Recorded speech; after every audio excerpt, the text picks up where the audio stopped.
he said, I will not shed a single tear over the fall of any narco state ever. Portugal backed it up. Portugal said, Maduro is a blood-tasting dictator who deserves detention. And Israel said, we stand with the Venezuelan people against tyranny. So when Trump captured Maduro, they were very happy. You see, they were very happy. But there were few who made this statement.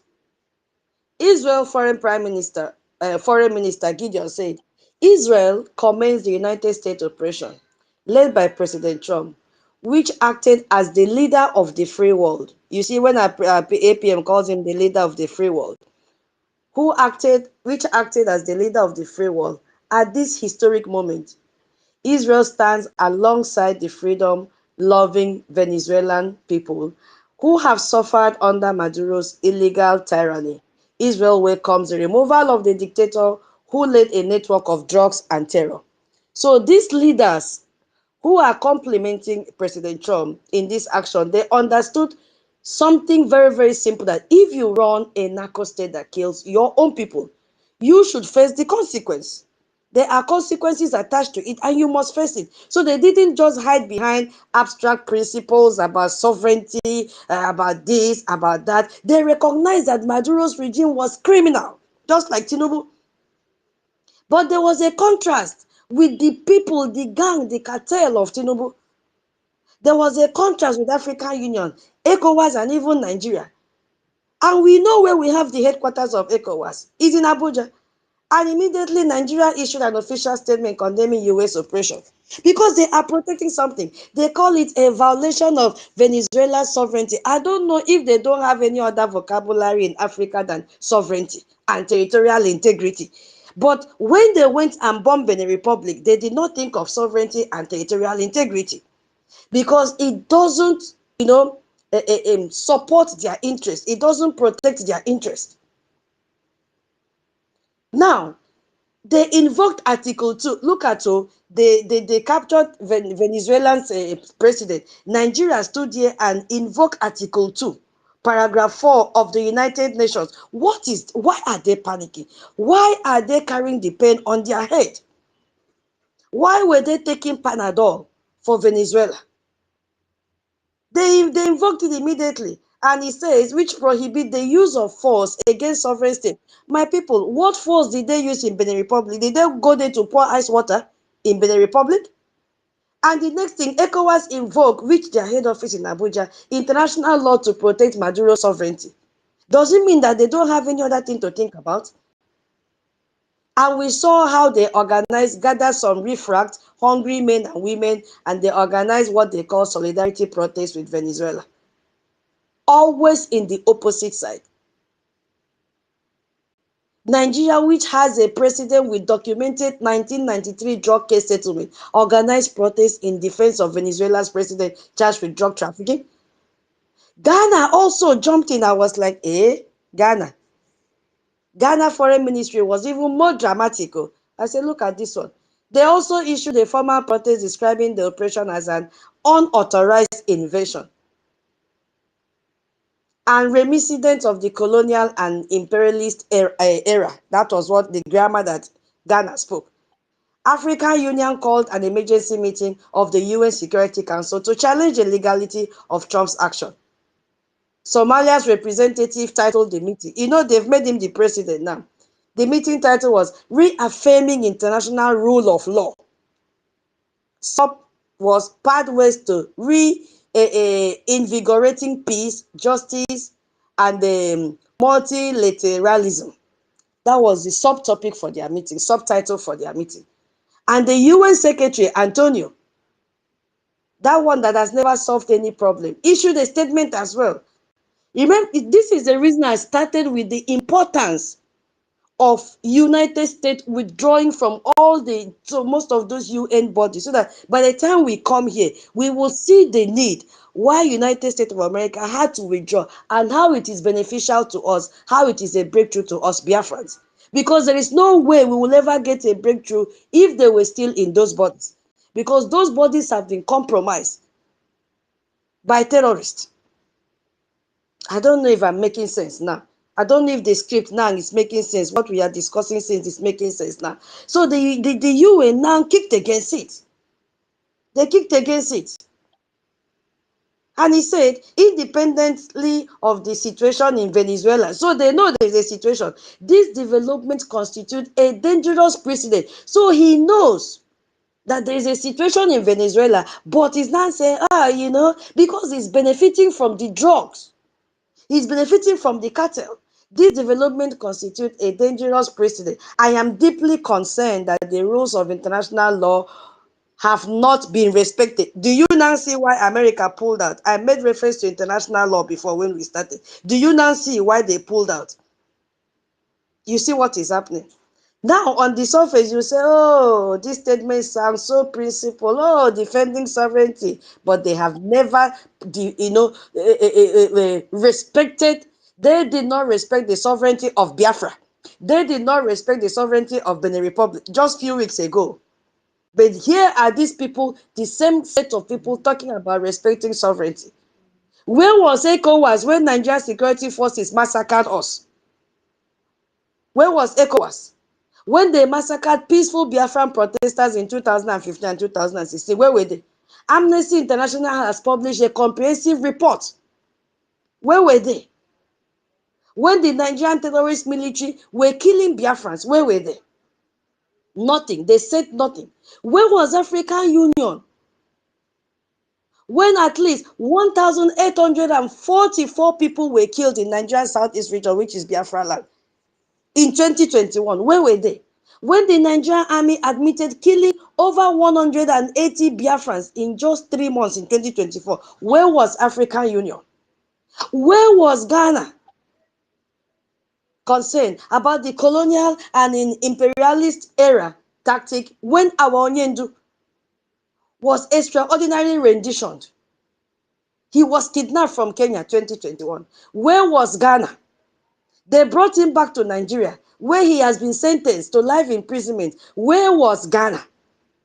So all these people rushed to defend Venezuela, a man that is charged with cocaine trafficking because they are also sniffing the same thing.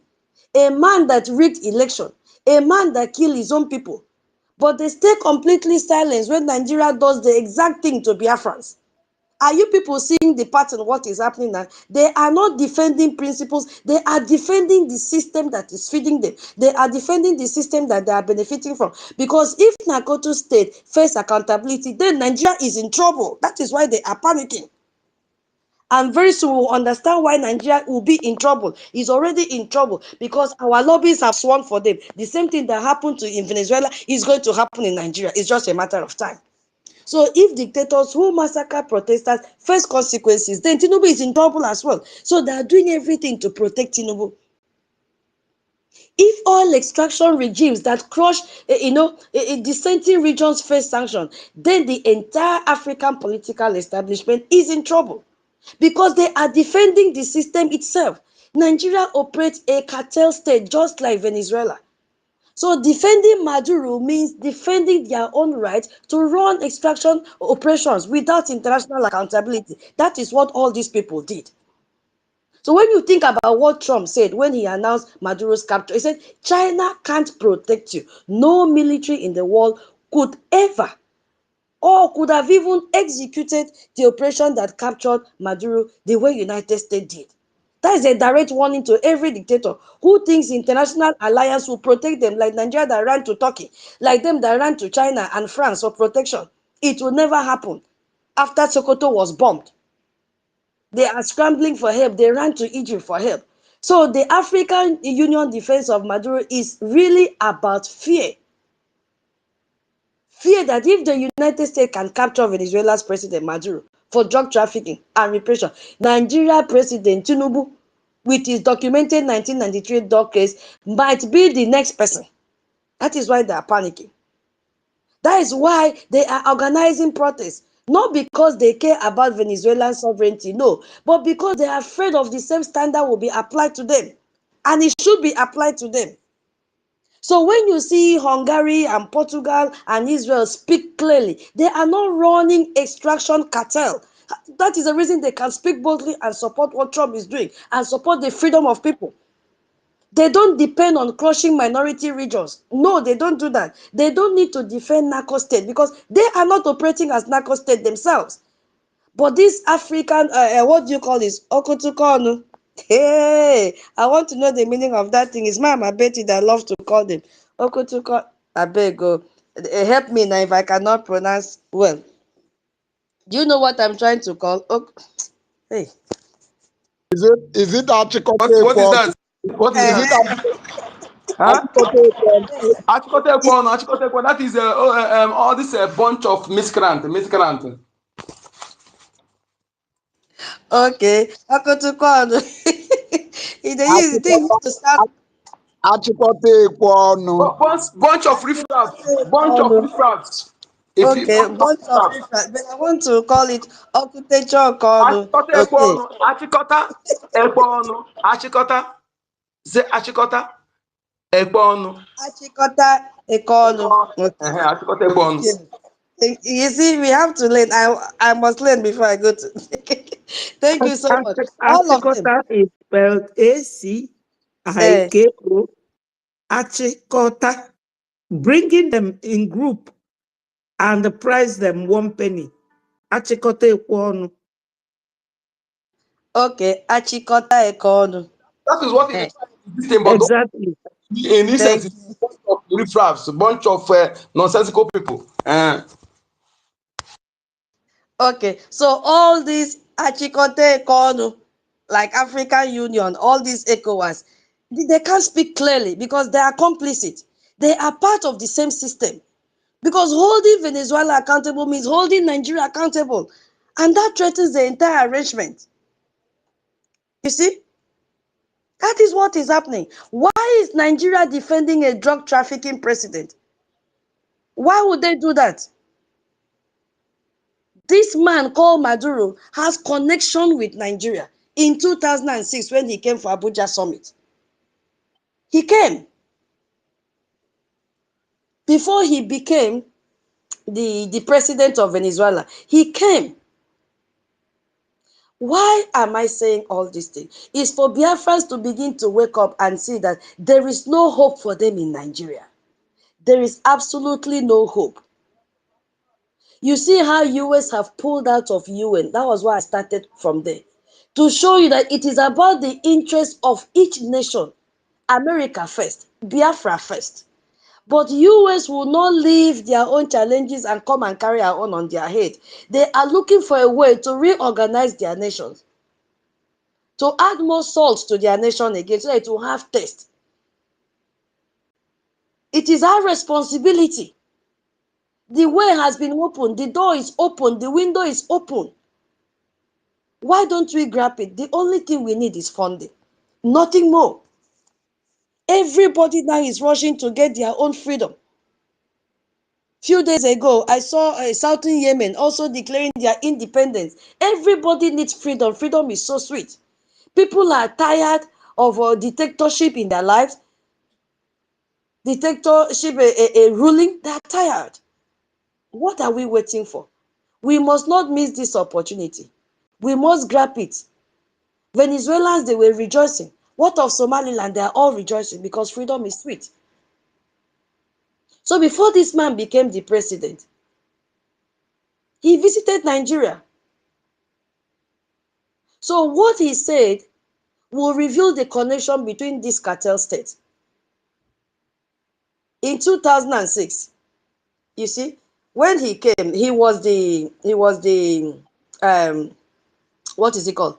It was the foreign minister under President Hugo, and he led a delegation to Abuja for an African South American summit. You see, they've already formed organization Africa, South America, because this country is in South America, just like Guyana, South America. Everybody will always have a connection with evil Nigeria. Every corrupt nation will always find a partnership in Nigeria. So he came there and during that summit, he spoke to Nigeria media about his vision. You see, I want us to understand that this thing did not start today. But being what our brother said, Onyeka, Nigerians are people that when things happen, they make noise for 1 week and then they push it behind. Life goes on. They forget about it. They don't look at the consequence of that thing. No, they just see things in the surface and they move on. Not knowing that they have come to destroy even the unborn generation. That is the problem in that country. You see, I just want to share with you the vision this man had. He called for what? Stronger ties between Africa. Listen, my people, between Africa and South America. Does it sound familiar? The same bond Iran asked for, the same bond China asked for, the same bond France asked for, the same bond UK, of course, UK already have. UK is their landlord. So he said that he wants stronger ties between Africa. This Africa is Nigeria. Once you get Nigeria, you will get other African nations. They are small now because they say Nigeria is the largest. So you will get, just capture Nigeria, others will join. They will use money and bribe them to join. So he wanted to create a Bank of Africa and South America. Whenever you hear bank, know that Nigeria will accept so that they can borrow money. Because it was because of this same loan they took Nigeria and registered Nigeria under OIC. We've talked about this, I think, was it last week or so? So this man wanted to create a Bank of Africa and South America to achieve financial autonomy. These people are criminals. So for both regions, this financial autonomy would have been for both regions. So he said this was necessary to do what? Listen, to resist what he called hegemonic ambition of Washington elites. This fight against Washington did not start today. Wait, okay, I thought the space has ended. It did not start today. So he said Venezuela wanted similar cooperation in the energy sector, which is the oil, of course. So he was building alliance with African oil states to challenge Western control of global oil markets. I hope you understand what he was trying to do here. So Maduro wasn't just running, Maduro, sorry, wasn't just running Venezuela. He was trying to build a network, you see, network of all states that could operate independently of Western oversight. So they will operate, Western side will not know that they're operating, and Nigeria was part of that vision. They agreed because they are evil. Anything evil, call Nigeria in, they'll tell you that they are ready. So now, think about what happened after 20 years. In January now, 2026, this thing, the US had to capture this man and charge him with narco-terrorism. Meanwhile, Tinubu, who has his own 1993 drug case, remains protected. Why? But let's look at the deeper connection now. Nigeria has become exactly what Maduro envisioned for them. Did you see what is happening? A cartel oil state that operates with impunity because Western powers need the oil. He has achieved it. There is also a drug trafficking connection. International security experts confirm that Nigerian criminal network have extensive connection to drug cartel in Latin America, including Venezuela. So in the early 2000s, the Mexican Sonalo cartel, one of the groups Maduro was accused of working with, established operations in Nigeria. And the Nigerian citizens are just there floating, making noise, without knowing that there is nothing called Nigeria anymore. Look at who now came in. Mexican Sonalo cartel, one of the groups this Maduro was accused of working with. They came and established operations in Nigeria. They established operations in Ghana, Mali, and Senegal. Their citizens are not aware of what is happening because West Africa, particularly Nigeria, became a key transit route for cocaine from Venezuela to Colombia and then to Europe. We will talk about that later. So the drug now flows from South America to Nigeria, then to European markets. And as it is flowing, my people, the prices are changing. People are making money on top of it. So Nigerian network facilitates this because of their established connection in Europe. It makes their connection very, very easy. So when we say that Nigeria is African Venezuela, we are not just making it up. We are not just talking about similarities. We are talking about actual connections in real time. Because when this man visited Nigeria in 2006, calling for all these all-state cooperation to resist Western control, Nigerian drug network with the same Latin America cartel Maduro was accused of protecting. So both countries operate extraction system where oil flows to elite while citizens are the ones suffering. Look at Biafra land today. No infrastructure, no motorable road, nothing. Nothing. We are the ones that are suffering. So both leaders now have drug allegations against them, and both are protected by the same international system that they claim to resist because their oil is too valuable to disrupt. So if Maduro gets captured for running a narco oil state that he tried to build connection with Nigeria, why doesn't Nigeria face the same scrutiny when Nigerian network are part of the same global trafficking system? Why? So I want us now to look at this. I'm going to read exactly what is happening, and then you tell me about the parts of it in Nigeria, in Nigerian context. You see, I don't know. That is how I plan to run this space. Can you hear me? Yeah, go on. Hello? We can. Yeah, yeah. Okay.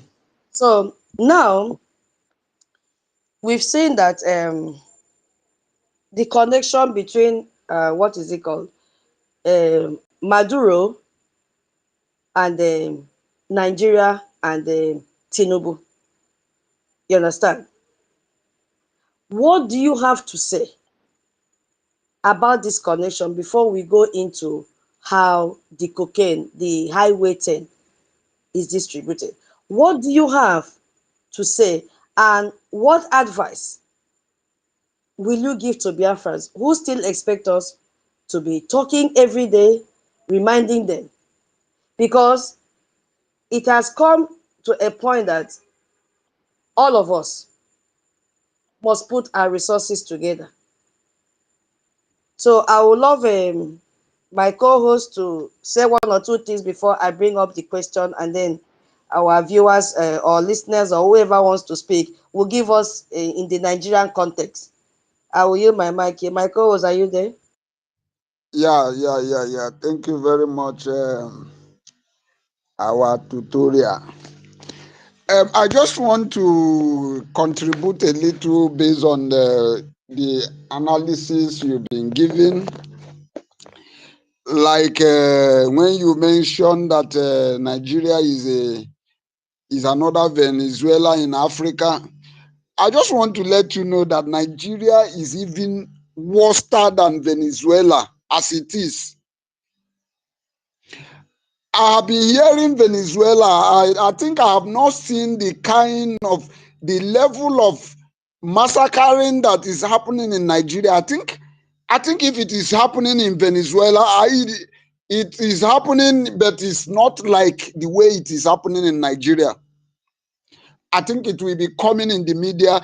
It is obvious Nigeria own is worse. And I want to let you know that just take your time and look at those countries that are supporting this Venezuela. You will just find out that this is what we call birds of the same feathers flying together. Some country like Ghana. Last I think it was last week or last 2 weeks, I had a call from somebody who is a friend I know from Lagos who now lives in Ghana. Was telling me, when he called me, he showed me video about Ghana. He was telling me that he called me my brother. You cannot believe that Ghana is in the dark.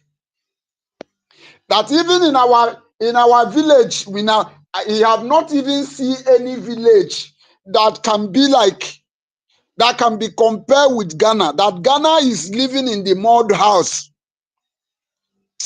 Oh God. Such are the countries, a corrupt country, a country that are never do well, African country. I want, as well want to say that, you see this UN is a terrorist UN. I just want to use this opportunity to ask UN, what happens to the 6 months ultimatum you give Nigeria over our leader that Nigeria kidnapped from Kenya? What happens to that 6 months ultimatum? Have you now seen that UN is worthless? You people did not even worth $1. 1 cent is what you people did not worth 1 cent. This UN, as worthless. As a matter of fact, I must say kudos to our president, the president of the whole world, Donald Trump, for leaving that cause UN, a terrorist UN, a never do well of UN. These people are the reason why terrorism is going global. These people are the reason why there is poverty everywhere.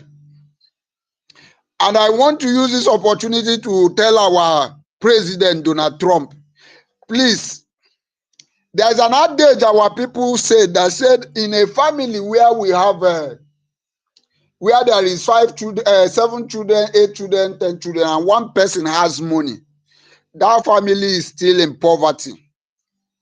The reason why the world is experiencing this terrorism, this hardship, is because there is people who need to be free in order for them to contribute to the growth of global villages. So these are just what I want to let us know here. And as well, I want to use this opportunity to tell our Biafrans that the time is now. If we did not wake up this time and stop Nigeria, very soon now they will come out with their propaganda campaign in 2026. They have to start their campaign against 2027. We have to do what we have to do to make sure we stop these people. Thank you very much. I think I have to yield this mic from here. Sister Tut, I don't know if I should rotate the mic, or do you have something to say? Then we can move forward. Thank you. Yeah, thank you so much, my co-host. I think she is not there. Let us come in from this angle. So I'm going to start with we'll look into 3 sections, and then we give the opposite of what in Nigerian context, and please try and back it up with example. So I'm going to read what is happening in Venezuela, and then you give us in Nigerian context what you understand, and then you use that to educate Biafrans, and we'll see how we can continue with that. So I want to come from the angle of extraction, all dependency and extraction economics. So in Venezuela, Venezuela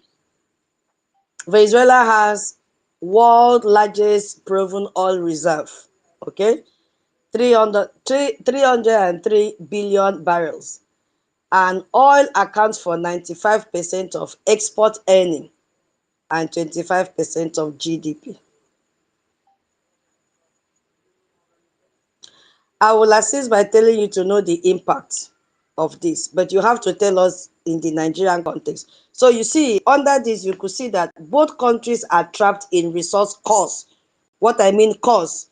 What is cost in Igbo language? We can help me. Cost, like causing someone. CURSE. How do we call it? Ịkpali mmadụ. Okay, Ibono. So both countries are trapped in a resource Ibono. Massive oil well that enriches elites while impoverishing citizens. So when oil prices fall, entire economy will collapse. What do you have to tell us in Nigerian setting about this? Is the same thing happening in Nigeria? Do we have oil in Nigeria? Is Nigeria trapped in what I call resource costs, just like Venezuela? So how is it happening in Nigeria with all the oil that they have? What happens to their citizens? Are they also suffering like the citizens of Venezuela? That is, I don't know who is ready to expatiate more on that. Please, sister, please. I don't know if I can come in because I might leave any Yeah, moment, that's please. what I wanted to say. Okay, Mazi Afam, you can take over the mic. Mazi, encode the number, please hold on. The mic will reach you very soon. Mazi Afam, you can speak to Biafra now. Thank you. Yeah. My brother Onyenyere, I miss your voice. So long time, and Happy New Year. My sister Tuto, Big Sis Inky, respect to every one of you, Sister Betty. Where's my COS I have 1 million. Got the number. I respect everyone. 30 veteran, all of you. My love to you guys. Simon, please. I greet everyone. Please, before I want to say something that is very important. You know, this thing, the angle I want to come, Sister Tutor, is on the drugs that you're talking about. And we have a very big impact to play on that when Biafra comes. That is if I'm alive to see. Because why I say this is that I will give you, I'm saying what I know, I'm not saying what I had. Because it is very important that we have to understand this. It is not coincidence that Atoeze, the so-called Mojus Okano, Obi Kubana, and the code them that they went to Venezuela. There's an airport in Venezuela. This airport is out from a private airport into Caracas. This airport, private jets are being parked the way cars are being parked in a car park. Imagine where you can come more than 200 private jets parked like cars. And these are families that runs Venezuela. These are corrupt people. These are people that destroys people. And why I'm saying this is that if we are not careful, it's not trying to get our independence, our people are going to be destroyed. And it will not, our ancestors will never forgive me that I have an impact to make or something to do, and I will not do. Because it's very important, it's something I know very well. Don't ask me how I know. This airport I'm saying, that is where anybody who says Maduro is not a drug dealer, I will give you evidence. From that airport, they take cocaine from there direct to Florida, many places, direct. Then I will tell you another thing. From Venezuela, majority of the Nigeria zoo senators you see today, they are drug traffickers, all of them. Most of them, they are drug traffickers. They operate from Venezuela to Nigeria. So it's not a coincidence that Maduro came there 2006. Sister, what you're saying, you're right. They have a very strong connection. And the people they used to run these businesses, all these criminals, all these our people, Obi Kubana chief, all these Kubana chief priests, all these stupid money you see, they make noise. At the end of the day, in the expense of our people, when they dump these things, like even Ghana, they use Ghana from Venezuela to Ghana, Gambia, Senegal, Guinea-Bissau, Guinea-Conakry. I'm telling you what I know. It's not that I had. So that is why when they troop it in from Cameroon, most of all these things, it goes to Lagos. It comes to Nigeria. That is why you see our people, they are trying to destroy our people. There was a time our PM was digging on, talking about this. And from there, they spot the one they spot to Europe. Our people, when we talk about Biafra, people think it's all about just talking. That is why I say these people, they are fighting us in all angles. You should not be surprised why Cubana chief priest went to kneel down to Shetima. A lot goes with it. Tinubu is a drug dealer. When Tinubu came to this place, to Brazil, when he came to Brazil, when he came here, did he not tell Nigerians that he's going to put a direct flight from Brazil here to Abuja? He deceived people, he never did it, but he has come for what he came for. So Trump is doing what he's doing to protect the citizens of America. And it's very important that we also always think of protecting our people, because drug destroys. It has a lot to do. It has a lot. Please, it's very important. This teaching is not just that our sister is saying it. A lot is going on and you can't imagine what is happening. So whoever tells you that Nigeria is another Venezuela, that person is not making mistake. And all these things, they runs it with generals in Venezuela, generals in all these African countries. They shift a lot of things in Ghana. I can give you not just telling you the prices, everything that goes on. That is why I said I have to be in this part, because I have a lot to play when it comes to this, when our government comes, because we have to fight it with tooth and nail to make sure that drug out of our land.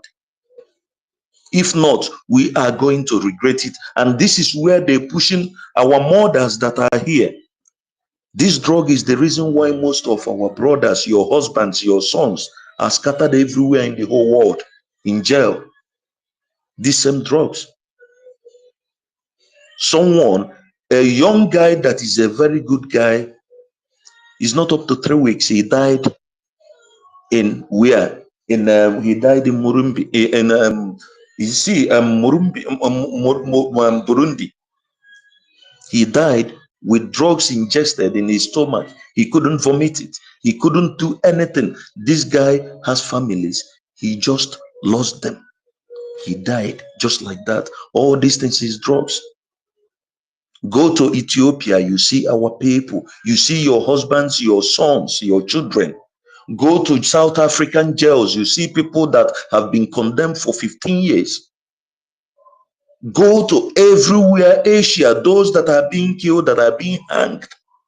And most of our people, because of the poverty that these criminals did put to us, then we see it as a fast money. We see it as a quick money, and it destroys our people. Majority of your children that you're looking today are scattered everywhere. All the prisons, I'm telling you that all the prisons, I'm telling you, both here in Brazil, everywhere. So it's something that is very, very deep that we must look onto. All this, I repeat it again, all these APS, all these Obi Cubanas you see, they operate with private jets, just like what Uncle Namba said. Even David, all of them, they are into this, because they have who protect them. Tinubu is a drug dealer. Then imagine what he's gonna do when you become part of him. He doesn't need to do anything. It's just to give you the straight way, the security. That is it. And at the end of the day, he's killing our people, destroying our people, our children. I will say this is the list I will say for now. Thank you. Okay, thank you so much. But Afam, you've not answered the question. This is the reason I said follow the instruction in the space. You've gone to give us what you would have said when we go to the next session. You've already answered that, but you did not answer the question. You see, this would have come when we enter the No, next sister, session. sorry, I told you I might be You, out of yeah, speaker I know. sooner. But That is why, please. you would have answered the Sorry. question so that we learn. But you avoided the question and then because Okay, come again with the question, please. Let me answer it, please. Okay, yeah, because please, you know, so that I go straight to the point. let Biafrans know the need for them to fund their freedom because the same oil that this Venezuela has is what we have, and we are suffering. How do we end this our suffering if we don't come out and fund? So that was the question, to compare Nigeria to Venezuela in terms of the amount of oil that they have. And do we also have the same amount of oil in Nigeria? That is our own territory because the oil is coming from Biafra land. What is the effect of it as they're extorting this oil from us? What should we do so that this extortion will stop? You understand? Because both countries are trapped in this resource cost. I call it resource cost, which people gave me name. Because I wanted to call it in Igbo Biafra name so that it will make more meaning. God has blessed us with resources. They are trapped in it. You see, with this massive wealth, while the citizens are suffering. So what can we do? Is it happening in Nigeria as well as it is happening in Venezuela? That is the question. You understand? Okay, Yeah. okay. Now, then let me go to the question you asked. First of all, the solution is just simple. The solution is this: the time when those who are good people at heart, those who are good people that understand what is humanity, those who understand what is justice, those who understand that you have to fight and never put fear in front as long as you're fighting for justice, for freedom. Because why is like this is because of what? We have resources, we have everything that we need to survive, but we are scattered everywhere being slave because of what? Because the bad eggs, the corruption, and the criminals have taken over the affair of our land. And it's only going to be revised when the good people come together and fund our freedom and understand that we are fighting to live, not to die. Because if we don't do it, these people will always inflict poverty, inflict sickness, inflict everything in us, and we will never understand what is going, because at the end of the day, everything is going to be at expense of us, and we are the one to suffer while they live. So it is very important that you have to see funding of your freedom as the first thing you do after you wake up, before anything. Thank you. There we There we Thank you so much, Afam. And thank you for your submission. I know you said you will not stay long to give your submission. That means when we'll be doing that section, you will not be here. Thank you so much. Biafrans, you've heard everything. All this one that we are doing here is to awaken each and every one of us that there is no hope in Nigeria. If this is the kind of cartel that we have in Nigeria, there is no hope. The only hope we have is Biafra. Now that US has pulled out from all these UN bodies, there is an opening window for us. What we have to do is to fund. There is no prophecy attached to this one. And before we continue, those of you that just joined the space, let's listen to information and update so that if anybody comes around to confuse you. No order from DSS country. So listen. The reason for us not taking order anymore from the DSS dungeon is to same way you listen to that message from the beginning. We are not taking orders from DSS dungeon, from Nigerian prison. We are not taking order from Finland prison. The reason for that is to protect those our leaders, to protect Mazda Karen from prison, to protect Mazda Saifoneba from prison. So any order that is coming out from prison now, from Finland and from Nigeria, from these leaders, we are not taking that order because it is for their own good. They can't be in prison and be leading people that are here and be giving orders.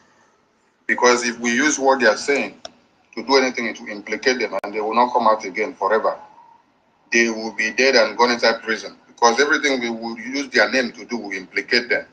So we are not taking orders from them in prison. Guard our leader. We want our leader to be safe. We want to exonerate our leader from anything that Biafrans will be doing for his own best interest. So anything that we shall be doing going forward in 2025, 2026, 2027, or till Biafra comes, as far as our leaders are in prison, we will not tag their name. We will not put that they are the one giving the order, or they said this, or they directed this. It is for their own good. It is to keep them away, because if we put their names, it will be used against them. So for all of you that are using our leader's name, Simon Ekpa name, Mazinam Dekano name, and then you say he's giving order, he's telling you to come and do this, telling you to come and do this, desist from it. And all of you that are trying to follow that a message that Emma and the rest of them are sending to you, you are digging the graves of our leaders that are in prison. Stop it, because you're going to implicate them the more. Somebody cannot be in prison and be the one giving you orders here. Any actions that Biafra people will be taking in Biafra land, you don't attach Mazinam Dekano to it. Any action that Biafrans will be taking, BRGIO, Biafra Defense Forces, or Biafrans in the homeland, or any Biafran taken for Biafran quest, don't attach Mazinam Monekpa name to it or Mazinam Dekano.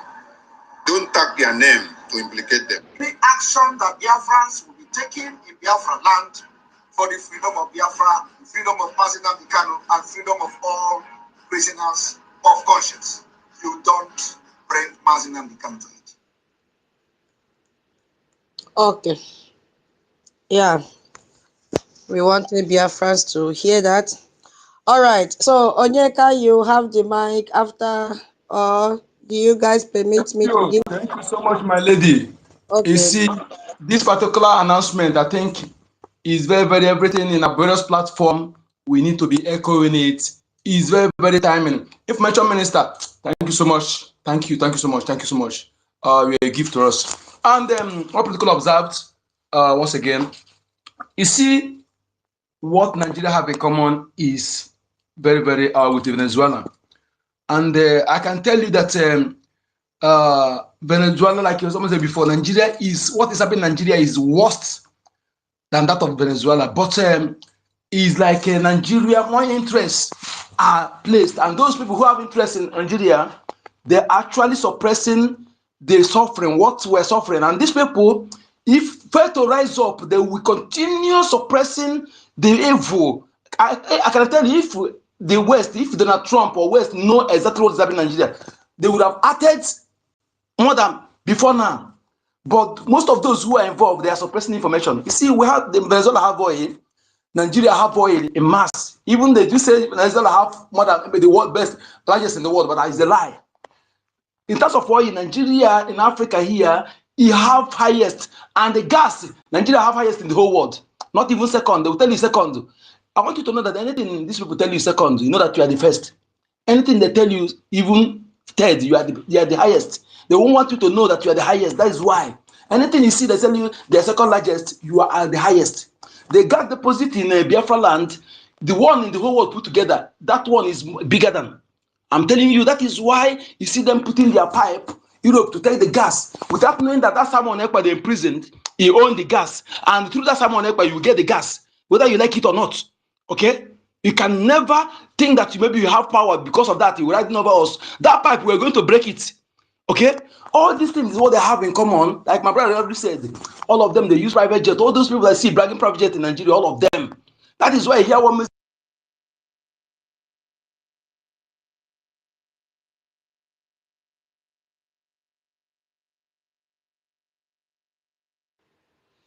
think we've lost him.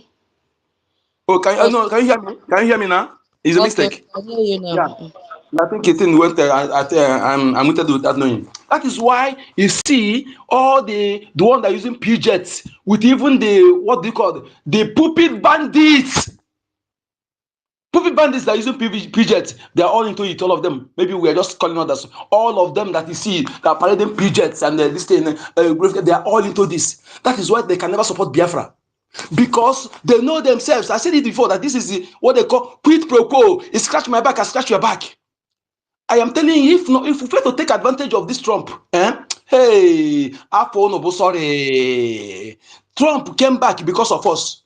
I say that Trump came back to sit because of Biafra. And that is how it will be. And Chukwokike may told that Trump to finish that thing, the reason why he came back. Another savior, holy, holy, holy, holy. Donald Trump is another savior, holy, holy, holy, holy. Donald J. Trump is another savior. Donald Trump is another savior.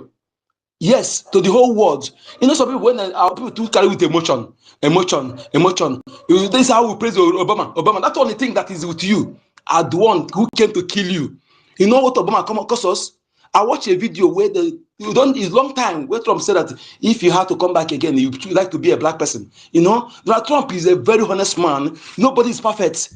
But among the people you see now, he is the savior because he fights for humanity. The only president that ever asked, why are you killing Christian? Even the Pope in Vatican City never asked that question. He never asked that question, let alone the pulpit bandits or bishop in Nigeria. But the only one that asked, he asked it first time and he came back again to prove you that he's not pretending. He still put it back again. And you see some pastors who claim to be pastors in Nigeria. They are speaking against this man and they're still going to their church. I'm telling you, Agu Yerigi. So my people, we have something similar thing. Nigeria, that is in the country like this, their citizens suffer most. Only those who are those big men, they like to follow them to stand. Look at that that Anon Pama that call itself only December time you just come and share bag of rice. Is that what you continue to do?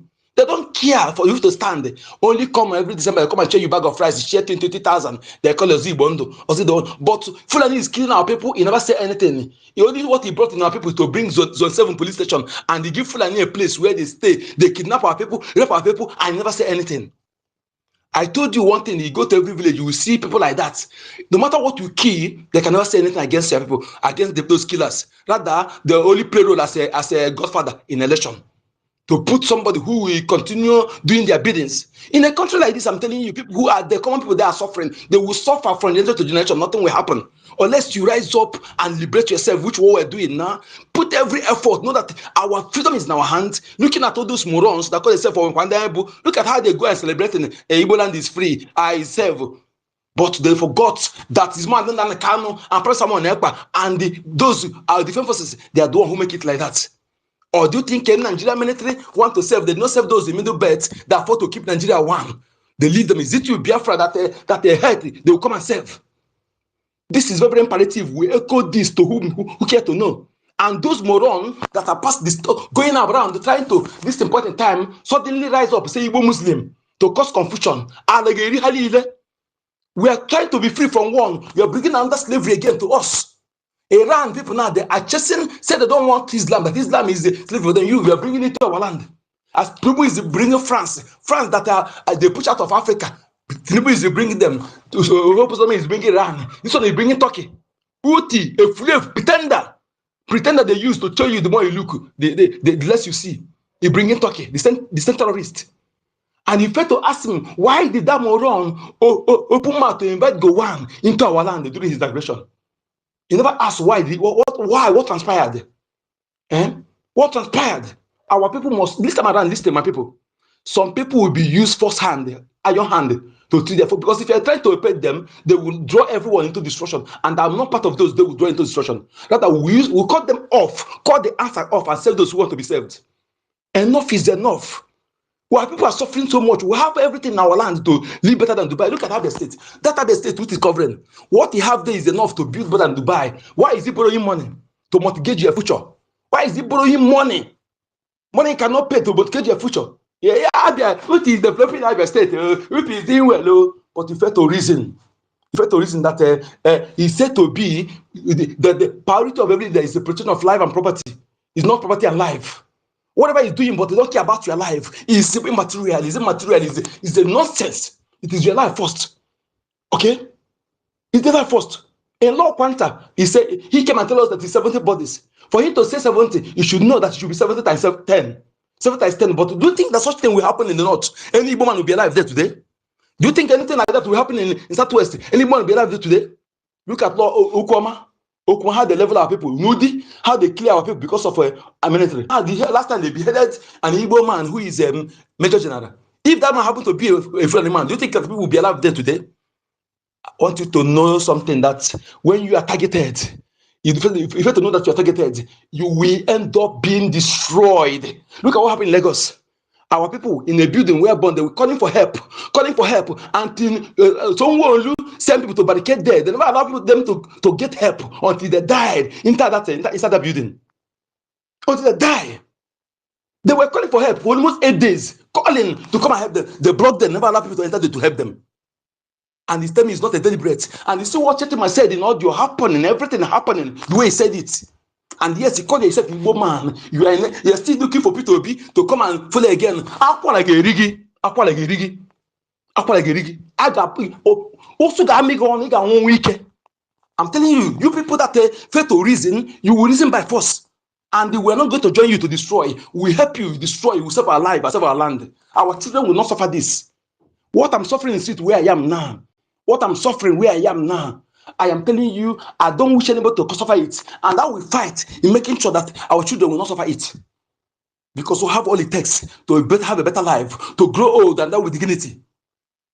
That's what we're fighting for. And anybody who will be obstruction to us, hey, you will forget it. Uncle is saying this without apology anymore on. Thank you.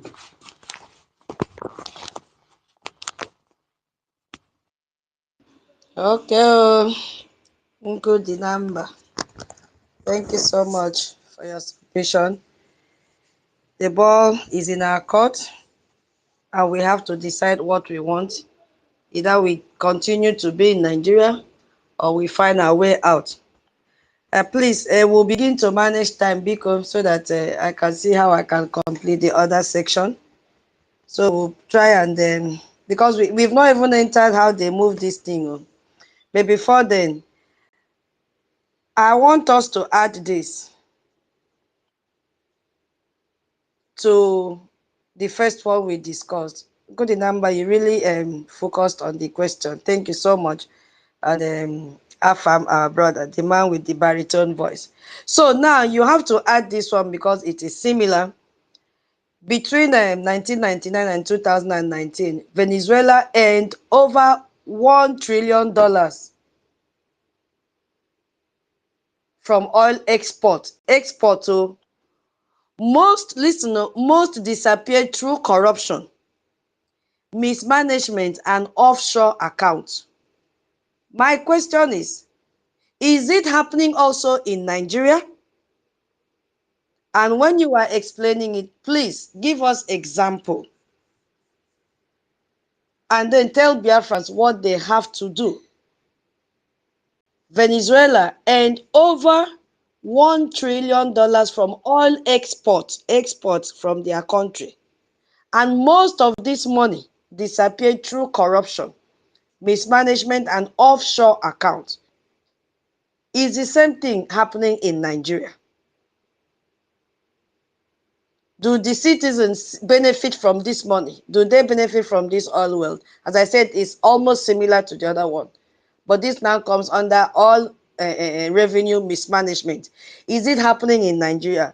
And please, when you want to answer it, please try and stick to this oil side because we have others so that we don't mix it up. And before we start, let us enjoy this brother small. Oh. What Donald Trump is doing. If those countries have decided to go rogue, somebody has to call them to order. In fact, the whole of Latin America, all the countries in Latin America, their economy and their government is situated or is founded on a drug. Drug is their mainstay, and America is the is the route to those exports. That is what Donald Trump is after.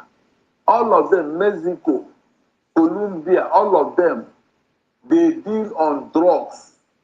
It is their mainstay. And America is the market. My dear, if I were Donald Trump, as I told you here, I would do more than that to bring sanity. What are you telling me? You know, who wears the shoe know where he's pinching. The man warned him, stop this thing you are producing. Even as a president, the man refused to listen. Okay, the oil resources, is he using it to better the life of Venezuelans?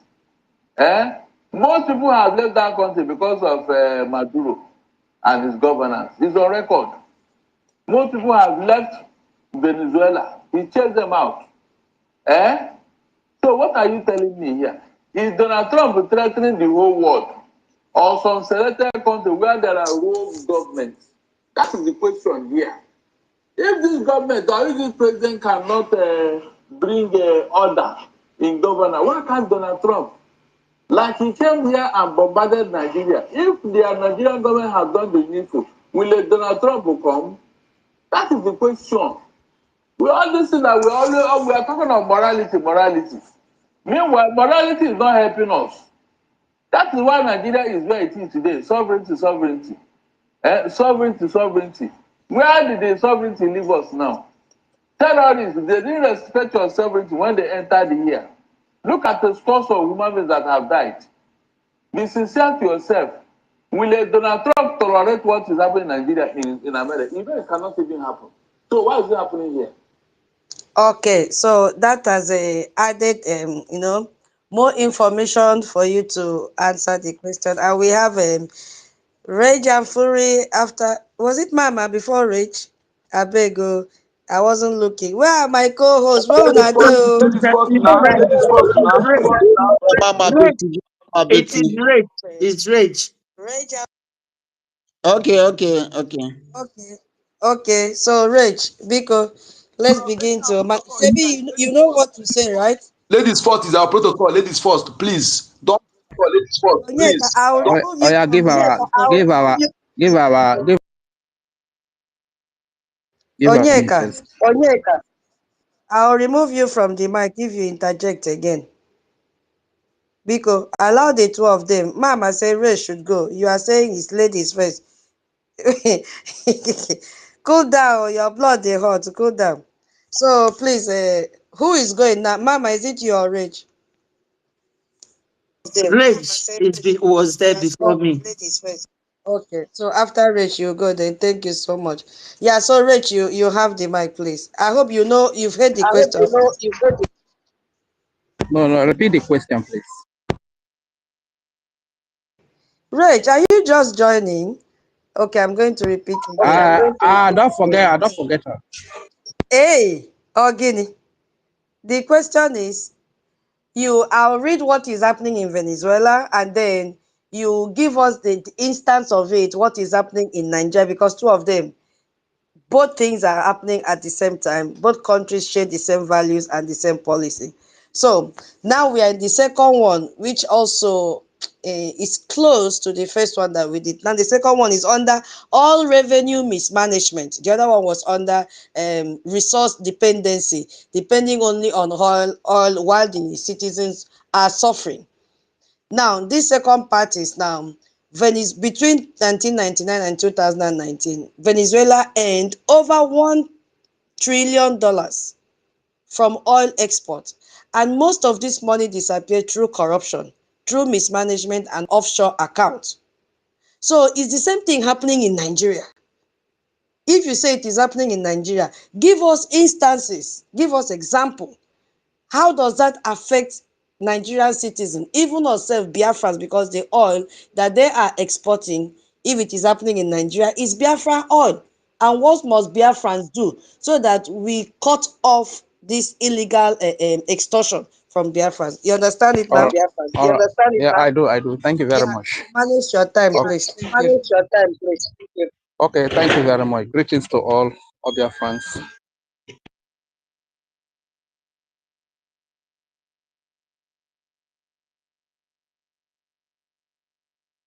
All right, thank you very much. I was kind of interrupted, and the question is a very good question. First of all, I greet all the comrades, all the Biafrans that are here present, all the freedom lovers and friends of Biafra, all the Biafra Defense Forces, and all the leaders, most especially our active Prime Minister and the Honorable Minister of Information, our leaders serving from different prisons for fighting for the freedom of their people, for defending their people against all these narcotic terrorists, killers who call themselves leaders.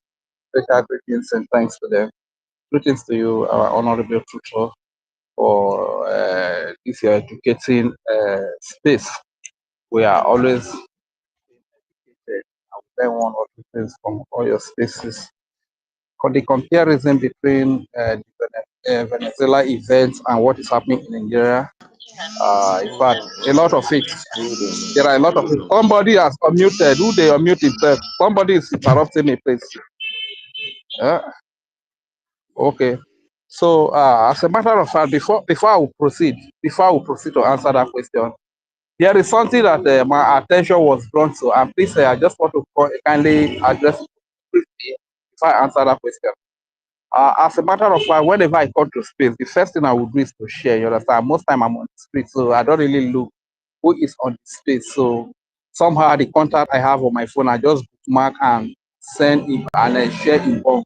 So if you are always receiving share from me, please don't take it personal. If there's no any external reason attached to it, I sincerely apologize if you feel disturbed or you kind of because before my attention was drawn to it, I know other people must have felt the same way too. You understand? So I really apologize, but somehow I think I will be trying to watch to see who is on the space so that I don't share to that person again. You understand? So thank you very much. The question is, in Venezuela, a lot of people that speak against the bad governance are being imprisoned. Same is happening in Nigeria. When you speak against the governor, you are being imprisoned.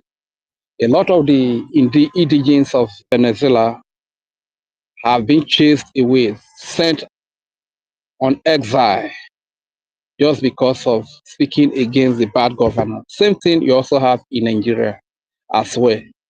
So the comparison is the same. The oil that is obtained from Venezuela is not for the development, for the well-being, for the good living, for standard living of the Venezuelans.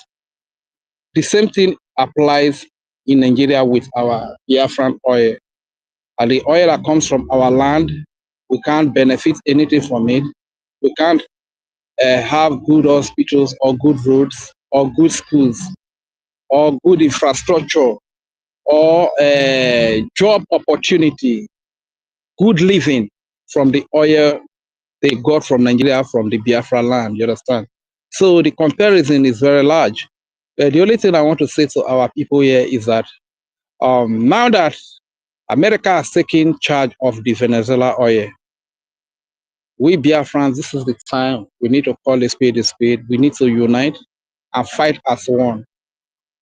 Yesterday I said, this is the era of freedom, and those that are serious-minded will be free by this great president, Donald J. Trump. But those that don't know what they are doing, those very confused, agitated, people, they will still remain in their slavery.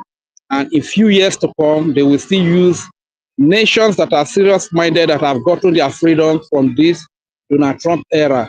They will still use those nations to make reference and example, like Somaliland, like Iran, that is at the verge of freedom, like Venezuela, that's also be freed. You understand? So what can we do to get out of all this mess we find ourselves is to come together, unite, and fight together, call a spade a spade. Let's move with the government that has taken the Biafra issue to the United States of America Congress, to the United States of America government that has brought the Biafra issue to Donald Trump's table. That is the only way that we can be free. I'm talking about America with pulling out of United Nations and some of the organizations. That is the right move. But they should not just only pull out. They should come up with another United Nation that has civilized nations with Christians' value. because the very one that we have today, the United Nations that we have today now, is the one that has Islamic jihadist terrorists, you understand, and leftists. So America should not just stop at pulling out. They should come with other nations, have an alliance with like-minded people, people that have the Western civilization, people that have the Christian civilization, people that have respect for the rule of law for humans' life. So America needs to come up with such United Nation as well, different from the Islamic jihadist terrorist United Nation that wants to kill everybody, wipe out everybody, use our resources, use our oil to fund their terrorism. I think this is just all I want to kindly say. And before I yield the mic again, I still reiterate or I still repeat, please, if I've been disturbing with the sharing, don't take it personal, don't be offended, because when I get to the space, the first thing I do is to share. I don't even check who is on the space. I just share the space.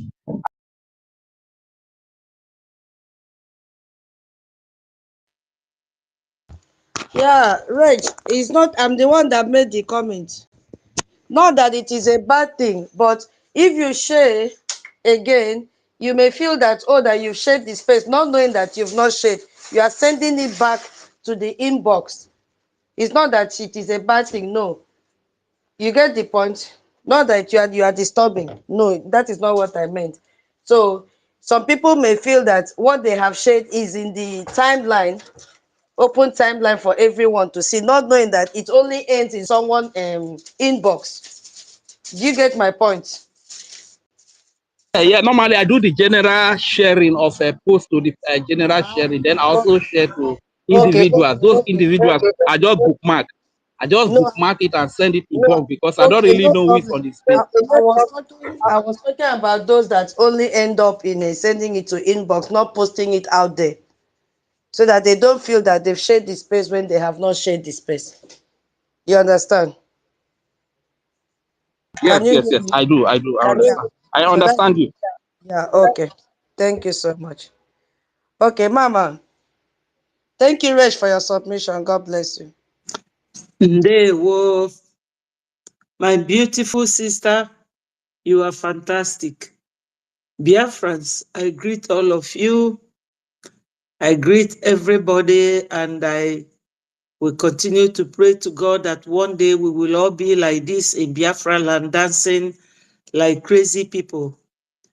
I greet my leader, Onyendu Mazi Nnamdi Kanu, who was not just sentenced to life imprisonment because of Biafra, because they know that Biafra is coming, but because he is blocking all these foreign attaches milking us. I greet him. I say, may Chukwu Okike Abiama release him, because God released Paul and Silas. May they release our own Paul and Silas, Mazi, and our PM. You can now see why those two are in prison. Now, Biafrans, I also greet my current leader, Mazi Ogenkere, the man that is shaking the world right now.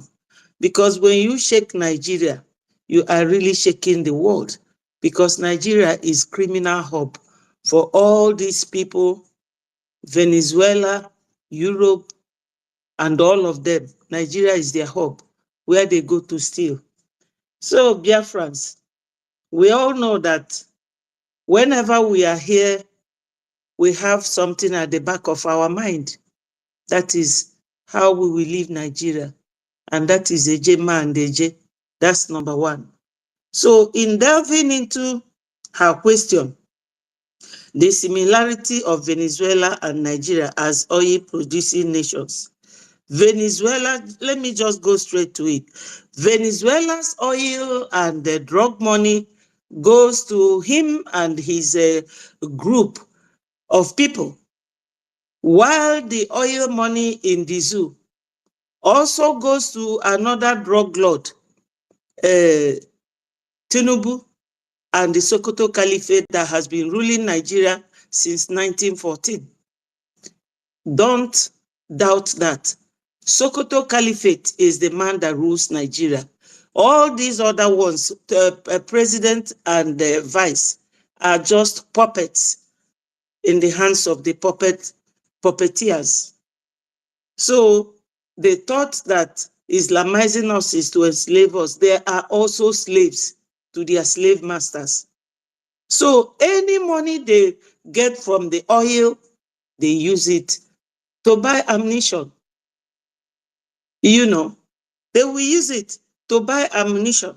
So Maduro's money, Nicolas Maduro, it doesn't kill his people the way Shetima and the rest are killing Nigerians, but he kills them in a different way. Why do I say that? Because when he was caught, I know some people are not happy, maybe people who benefit from it, but majority of them were jubilating on the streets. I saw it. These people are happy. It was like what happened when Traore came. The people of Burkina Faso, we are rejoicing, jubilating on the streets. So whenever you see all these African countries like Nigeria, Ghana, all of them criticizing anything, just know that it does not favor them.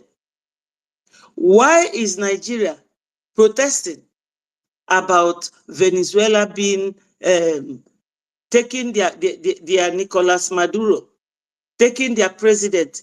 Is because Tinubu knows that if he does not cooperate with America, the same thing will happen to him, and extensively to Shetima, because Shetima said he is going to be the security chief. When they got in, Tinubu said, I will be the oil minister and gas. So they shared it among themselves. Everything happening in Venezuela, we say that the one happening in Nigeria, like Onyenyere said, is worse. They will kill and even kill a pregnant woman and bring out the child and kill. That is what they use their own oil money to do. They sponsor terrorism with their own oil money, terrorizing everybody, making the whole region unsafe. How can Nigeria progress? I looked up here when she talked about resource costs, and it says there resource costs or paradox of plenty describe how countries rich in natural resources like oil or mineral often experience worse economic growth, development, and democracy than resource poor nations. You see, the only reason why, in fact, they haven't finished all of us, is because Onyendu created this ESN. When the governors ignored doing that, and Yoruba created Omoteko, Hausa created Arewa, whatever, security. Only governors, those who they are using to suppress us. We can no longer be suppressed. Philippe Effiong told them after the war, these children, you are doing your takia, no victor, no vanquish, is a lie. He told them that if you do not treat them well, their children will come after you. And that is exactly what is coming up now. And for all this and many more, all the things all the speakers have said, and many more reasons that have not been touched, Biafrans, your only escape route is Ejema and Deje. Just as simple as that. That is your only escape route. If we do not leave, in fact, we are the key hole to Africans exiting from this European nation. During Berlin time, they shared us like they are sharing a cake. So what are we doing? Why are we not seeing the handwriting on the wall? Why would any Biafran, those who are sabotaging, are still the link of these slave masters who are now doing it? They call it neo-colonialism. All these things are not our language. When Biafra comes, we will sit down and organize ourselves and know which language that suits us better. Now, what they are doing is the one they call Igbo Muslim. Another way of fighting us. But it is dead on arrival because it will not germinate. Our forefathers resisted them. Do you people remember that Arabs were the first slave masters? They were the first people that came, tried to Islamize our forefathers. But because it does not conform with our culture and our belief, they rejected it. So we will not allow them this time. Christianity is the thing that gives you the freedom to exercise your right, do whatever you want to do, provided you are still within the law. This is why they held Onyendu, because Onyendu is only stopping them halfway. Onyendu is stopping them halfway. Venezuela and Africa alliance with Nigeria, they are all the same.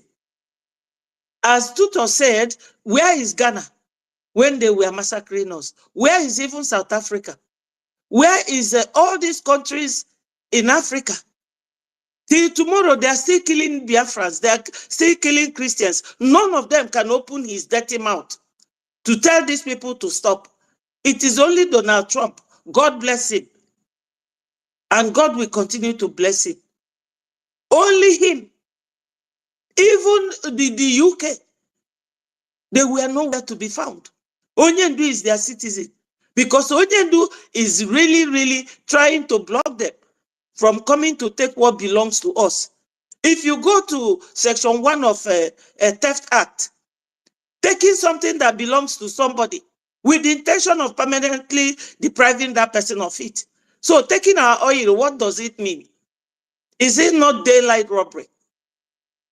So Biafrans, I don't know in detail what the Venezuelan president is doing with his own money that he's extorting from his people, keeping them hungry. If you go to People's Gazette, it said that 141 million people will go and die in hunger in 2026. So Biafrans, you need to donate. Donate, donate, donate. It's a must. We can't be begging you. All these people that has money, they will go and be bowing down to Shetima. Pascal, called the Cubana chief priest. Obi Cubana, do you people know that they took his business away from him in November to December? So this ofala that he made in December is just to pretend and show them that no matter what they do to him, that he still has money. Whenever we talk, they will go and protest. Oh, what you are doing in Venezuela is not good. It's not good. Where do they hear it from? Online. So have they not heard about Biafra? They hear everything, but they pretend. So when Biafra comes, we shall see. Biafra is coming. Let nobody think that this Biafra will not come. It is coming. But you will have to make it come quick by donating Ejema and Deje. Thank you, my people. And thank you, tutors, for all your research, everything you say and do. In fact, I appreciate you as the day goes by. And many of you, Onyenyere, I love you all for all your contribution. 1 million Asiebu and Unko the number. Simon Ekpa, 1 million Biafra. I appreciate all of you so much. You are powerful Biafrans. Veteran and Cyprian, our COS, original COS. Thank you so much. I appreciate all of you. Please don't give up. Biafra is coming. One pastor said that God told him, he's a Yoruba man, that God told him that Biafra, this is how Biafra is going to be, which means that Biafra has come. That Biafra has come in spirit, but the only thing they are waiting for is the day Biafra will come physically. So let no one be weak-minded or cold-footed. Biafra is here, my people. Toti, my brother, I see you. Ndewono. Thank you so much. There were the original mama. God bless you. We are learning from you, the beautiful woman. Our lovely minister, Mama Betty. We love you so much. You are beautiful in and out, well behaved. You have home training. Yes, so we don't need to meet a prophetess for that one. We can see it, we can feel it, we can smell it. Thank you so much for gracing this place and always speaking to Biafrans. When you finish your program, you come here directly and continue to speak to them. God bless you for this strength and the love you have for Biafrans. Thank you so much. You see, my co-host, when I don't wake up, Minister, 1 million. You have the mic. Oh. Do we have the same oil like these people? Are we benefiting from it? Yes. 1 million, are you there? Hey, he's not there. Minister 1 million. Maybe he's in the other room. Okay, now so let's continue since no other. My co-host, do you have anything to say before we go to the highway 10? Onyeka, wait Is first. Because Insi there?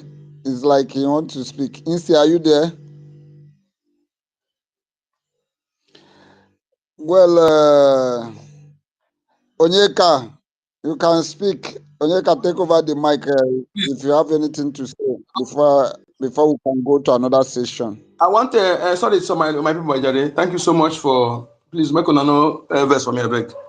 The way it be me, I'm telling you, Mechuko can help us and to do because if our generation here fell, we're inexcusable.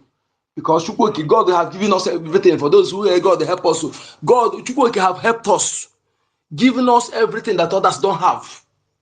Starting from our eternal leader, he saw today. From there to our leader, to our prime minister, to our APM, to you and I here. And he has given us, he made us to be outside, to be able to open our eyes to see things. The enemy think that they deliberately before want to push us out of our land, so that our land will be empty. Yes, that is with their intent. But Chukwuoke turned that going out as a blessing because those of us outside are the reason why our freedom is moving. If not, everything would not be possible. Yes, that is why we are here. And if you are in abroad and you are there to support this freedom, to get your own land, your own heaven, your own portion, and they ignore it, I am telling you, the nature will judge you. Okay? I'm telling you the truth. Because you are here, a man whose land is other state does not build hotel or making this thing. There's something they are doing in Kitana, this zoo. There's one game they're playing. I want us to see it. In order to make the world think that everything is okay in our land, that Mazen Nandekano and Prime Minister Manefa is the reason behind the insecurity in our land. And now they are imprisoned, everywhere is quiet. So that's the game they want to play. And they're using these people this morning. I hate these guys so much. This Peace Square, I hate them. I hate them so much for their self-centeredness and their this thing. The idiot, he said in the village now, is the drinking permit. The other one day, one to ask, he says the village, do you come with the security? No. Anybody stop you? No. You see the other one again, they call it. Onyeka, hold on. You will come to that side. It's getting very late here. Cherry, I know your blood is hot. Wait first, you will continue. Oh, help me, Biko. Okay, just hold break first. I'll give you the mic again. Are you there? Man, let it go. Yeah, no. I understand you guys, my please, okay, because we are, is that there? Go ahead. Hey, what you said is Okay, right. so let me just round Oh, up this. no problem, no problem. Which is my command. Thank you. Real wish is my command. Your blood, they hot. Okay, my people. Nsi is not there, so let's continue. And if I cannot reach the other section, then we'll call it a day. All right. So we want to look at the pathway that they move this transport this cocaine, and it is called the Highway 10. The cocaine is super highway which connects Venezuela to Nigeria. Yeah, that is the name, Highway 10.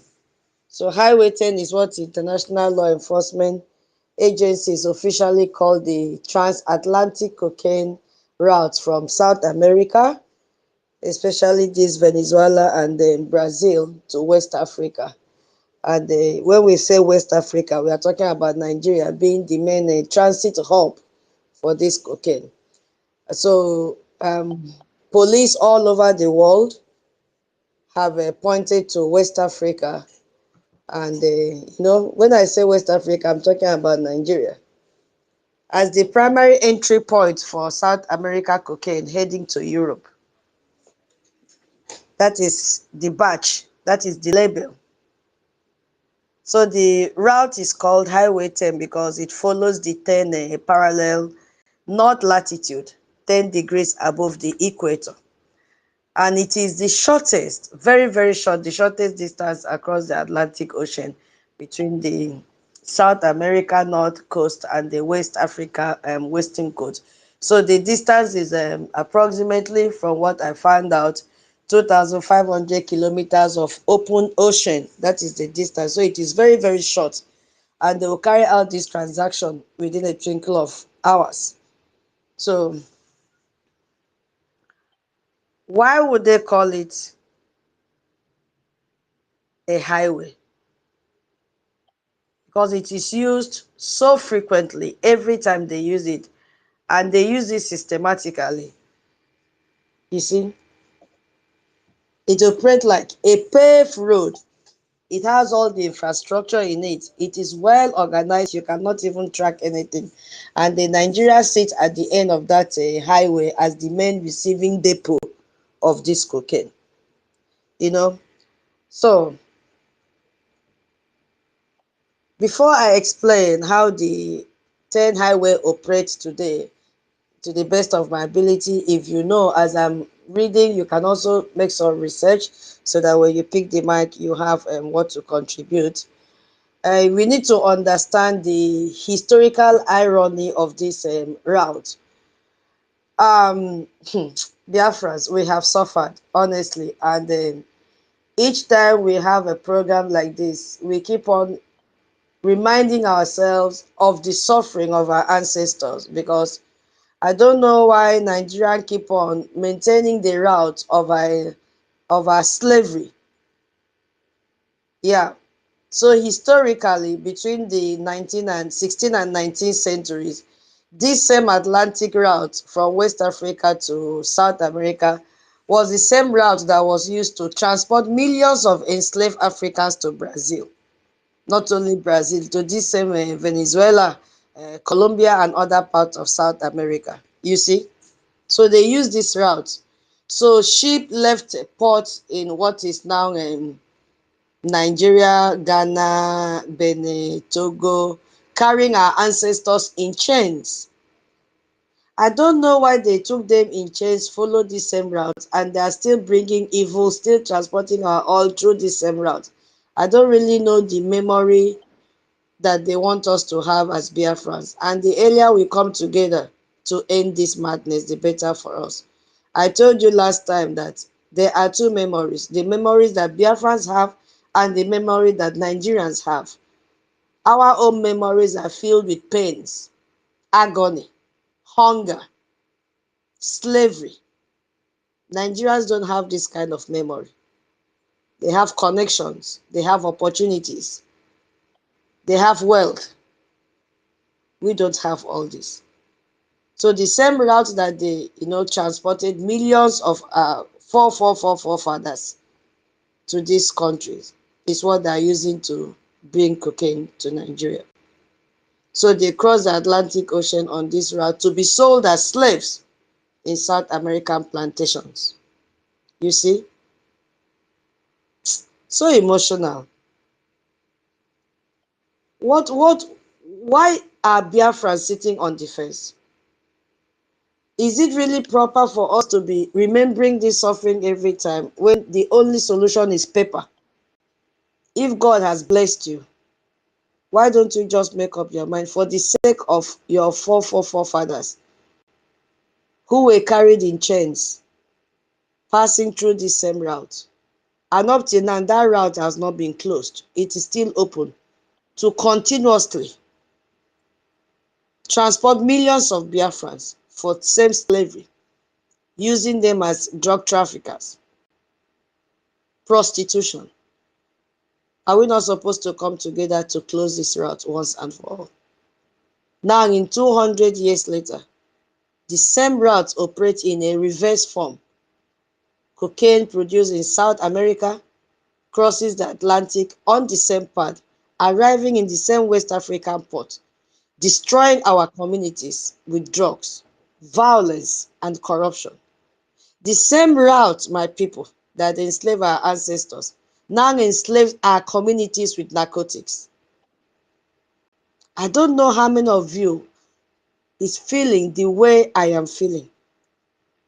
I don't know. I'm not there with you, but it is so emotional that up till now we have not been able to close this route.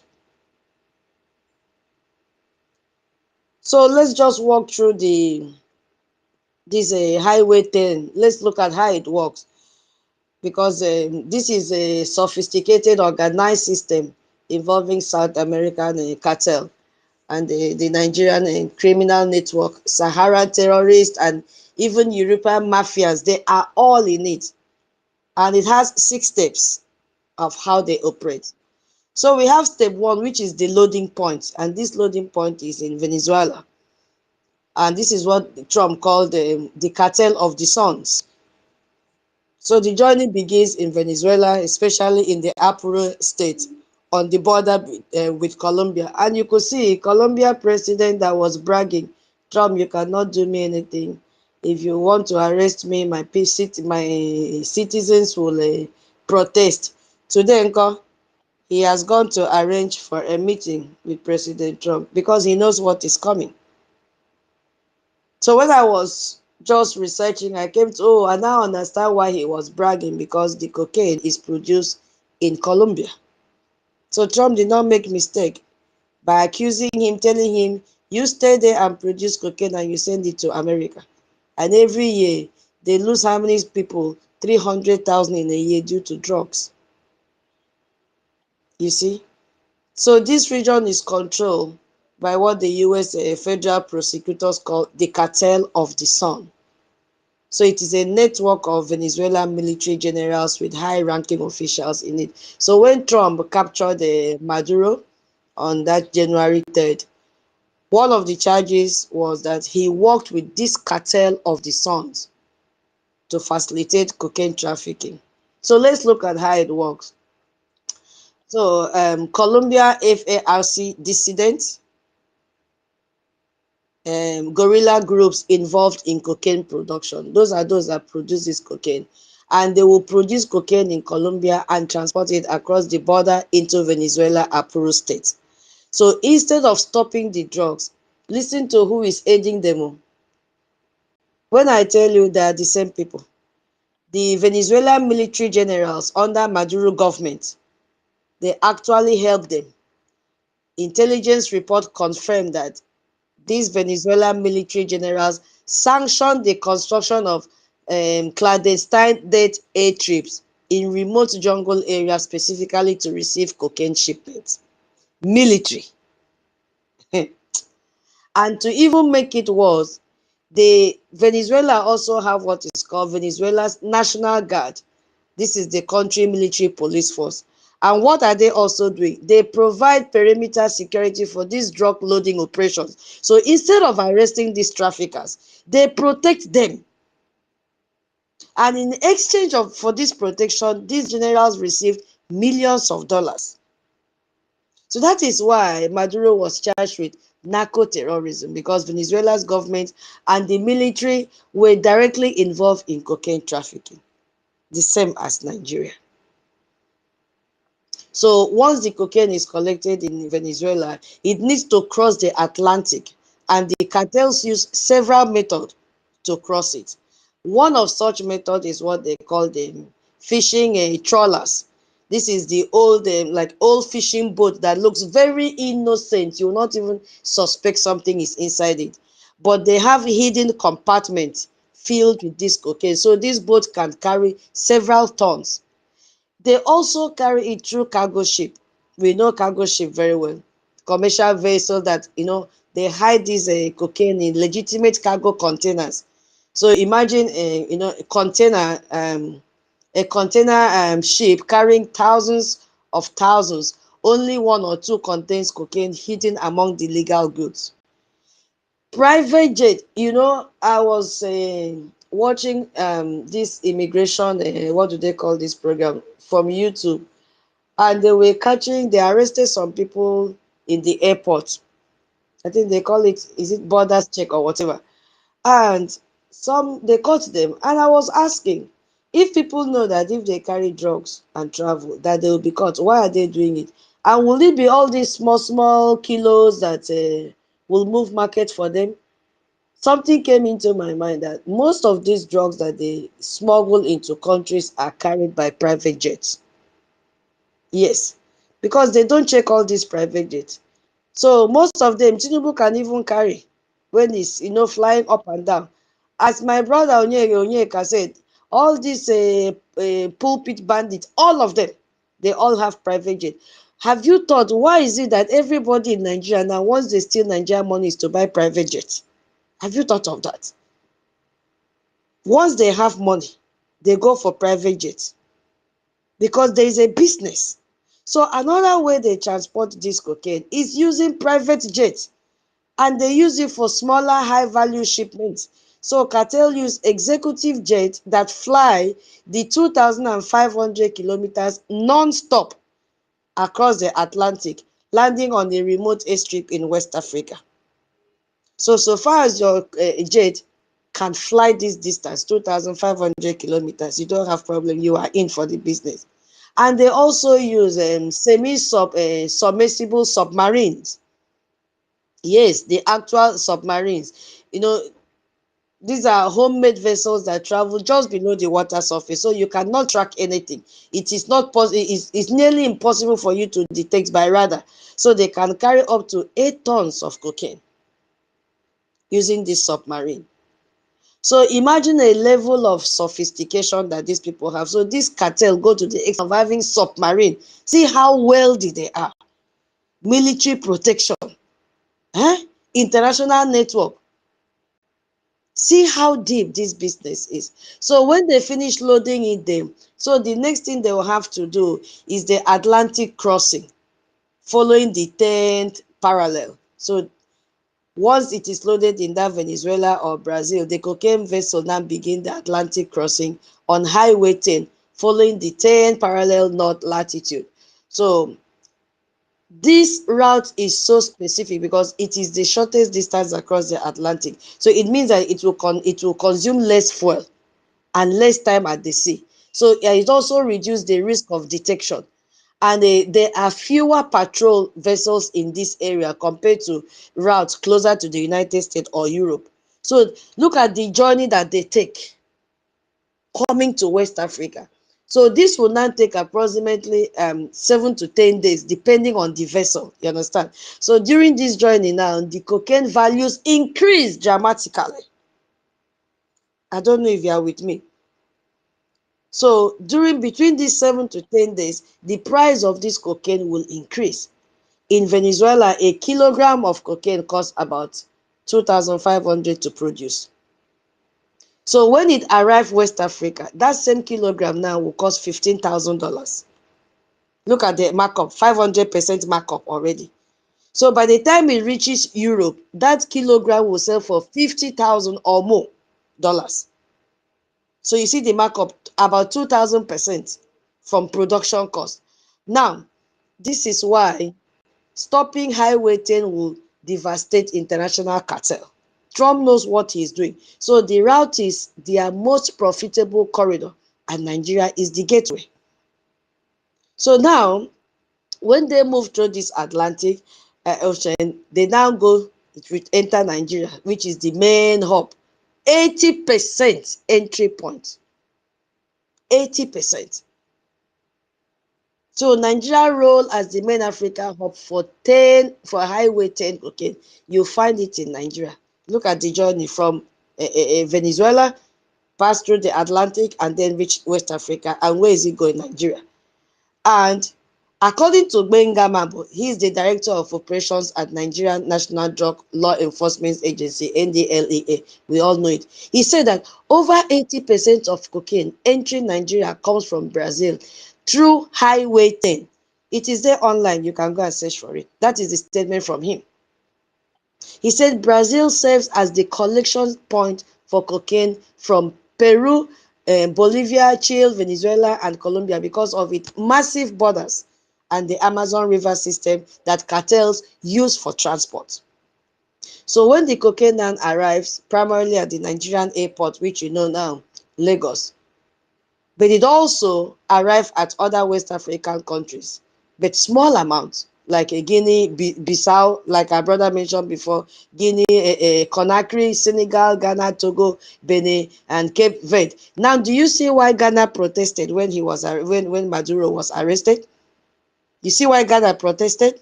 Because they are benefiting from it. So, but Nigeria is the main hub because of the geographic position. Nigeria has a long Atlantic coastline with multiple ports, like the Lagos, Port Harcourt, Warri, Calabar in those days, and Bonny. So this port now handle massive commercial shipping, making it easy to hide cocaine in legitimate cargo. And also, why Nigeria is the main hub is because of corruption. Imagine Nigeria being ranked as 140 out of 180 countries on the Corruption Perception Index. So you find corruption in Nigeria, especially now that the president is the drug lord. Another reason why Nigeria is the main hub is infrastructure. Nigeria has road network, Nigeria has airport, Nigeria has connection to the rest of Africa that makes this deal, distributable. So they cannot do without Nigeria. And the reason why Nigeria is the hub is the criminal network. Nigeria organized crime groups. These crime groups are among the most sophisticated in the world. Look at what they use to label Nigeria with connection to South America cartel, European mafia, and Asian triad.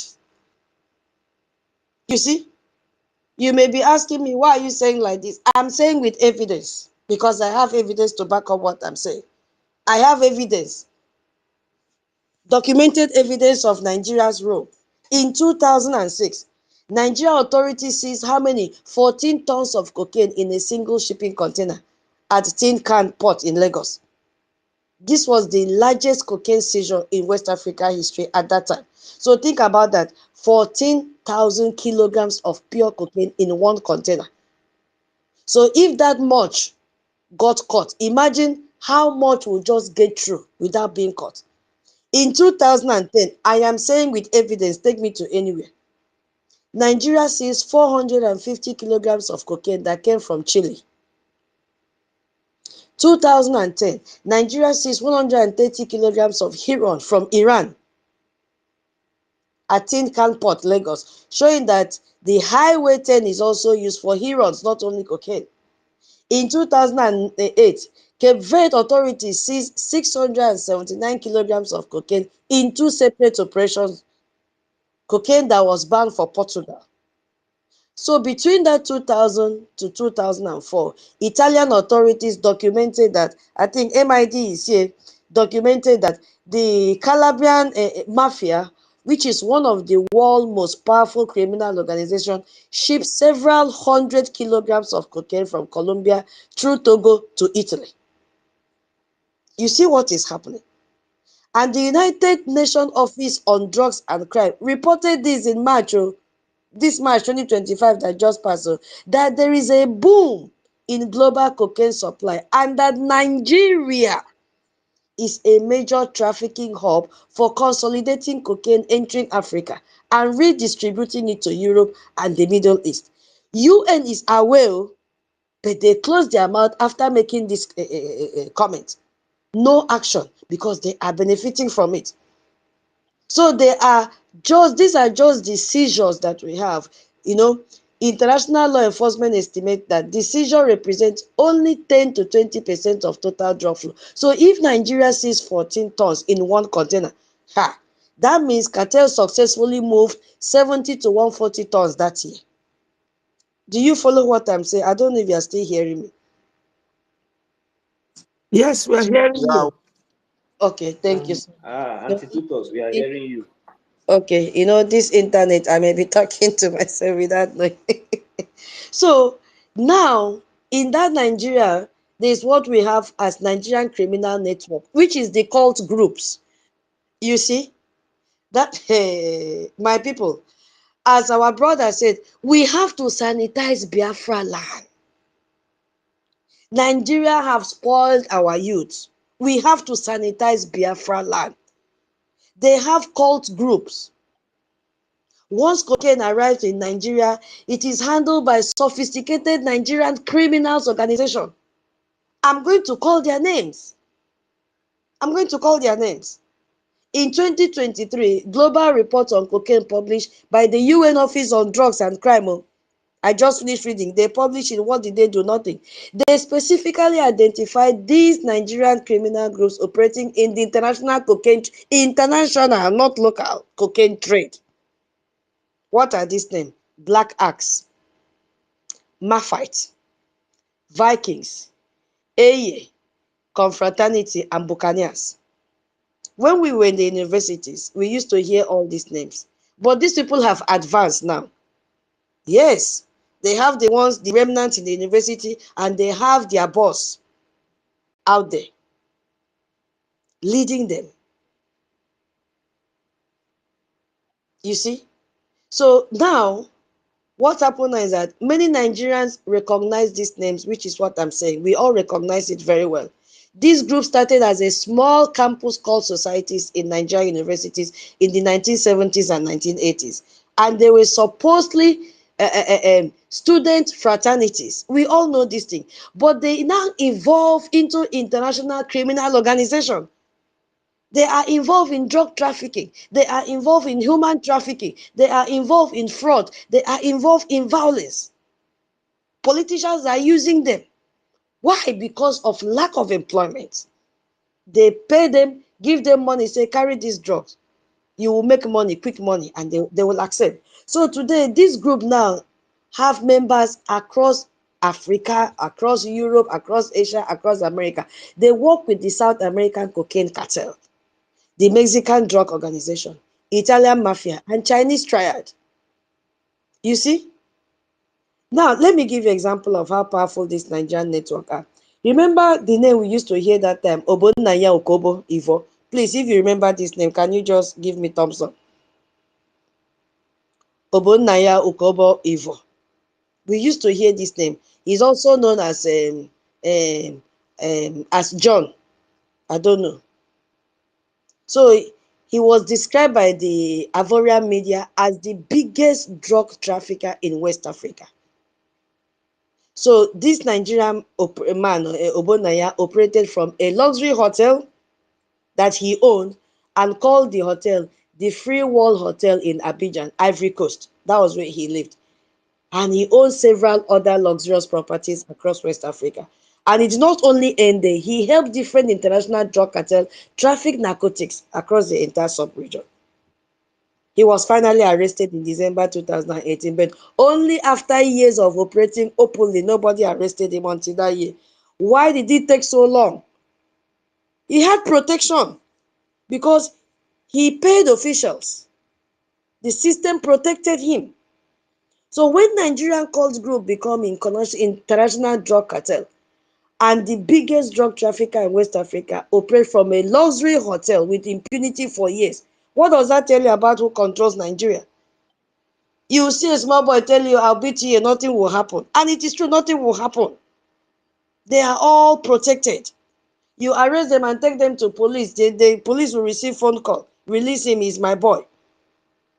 This is a cartel state, and this network operates with the same impunity that Maduro cartel of the Sun operated in Venezuela until Trump captured him.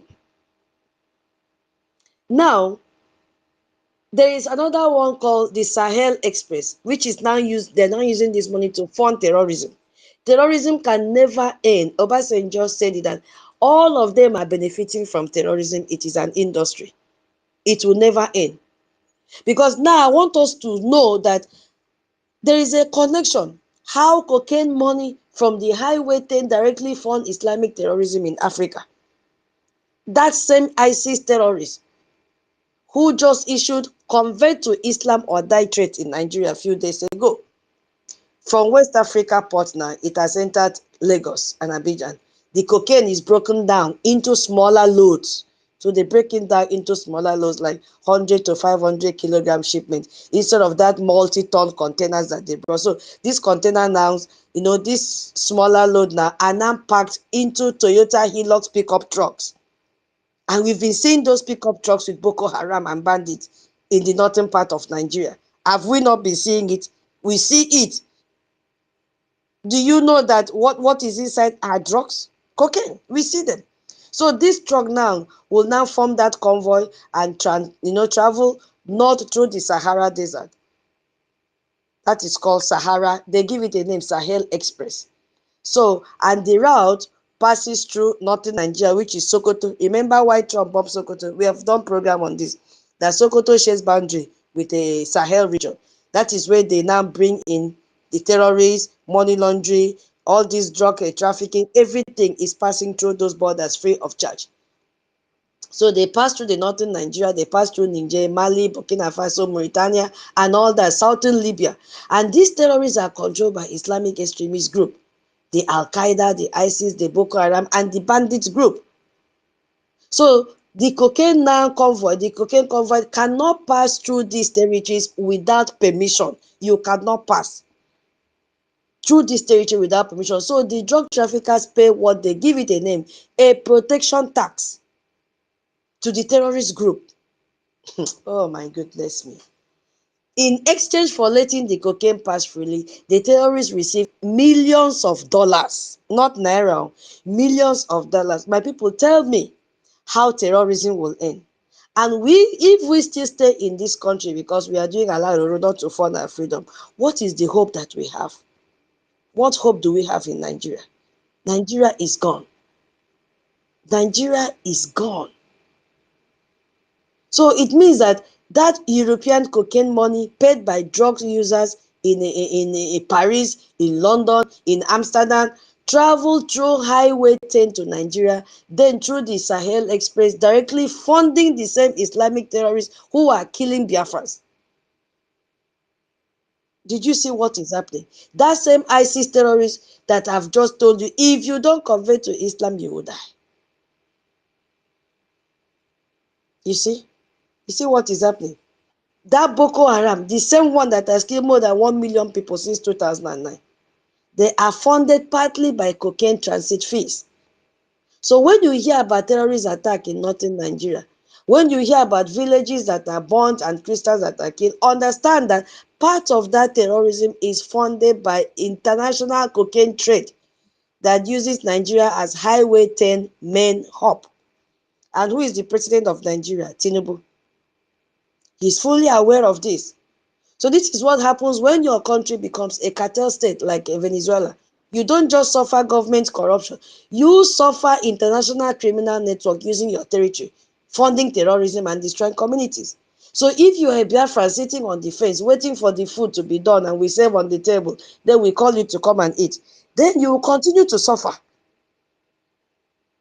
The only way out is for us to come together and fund this freedom and end this rubbish.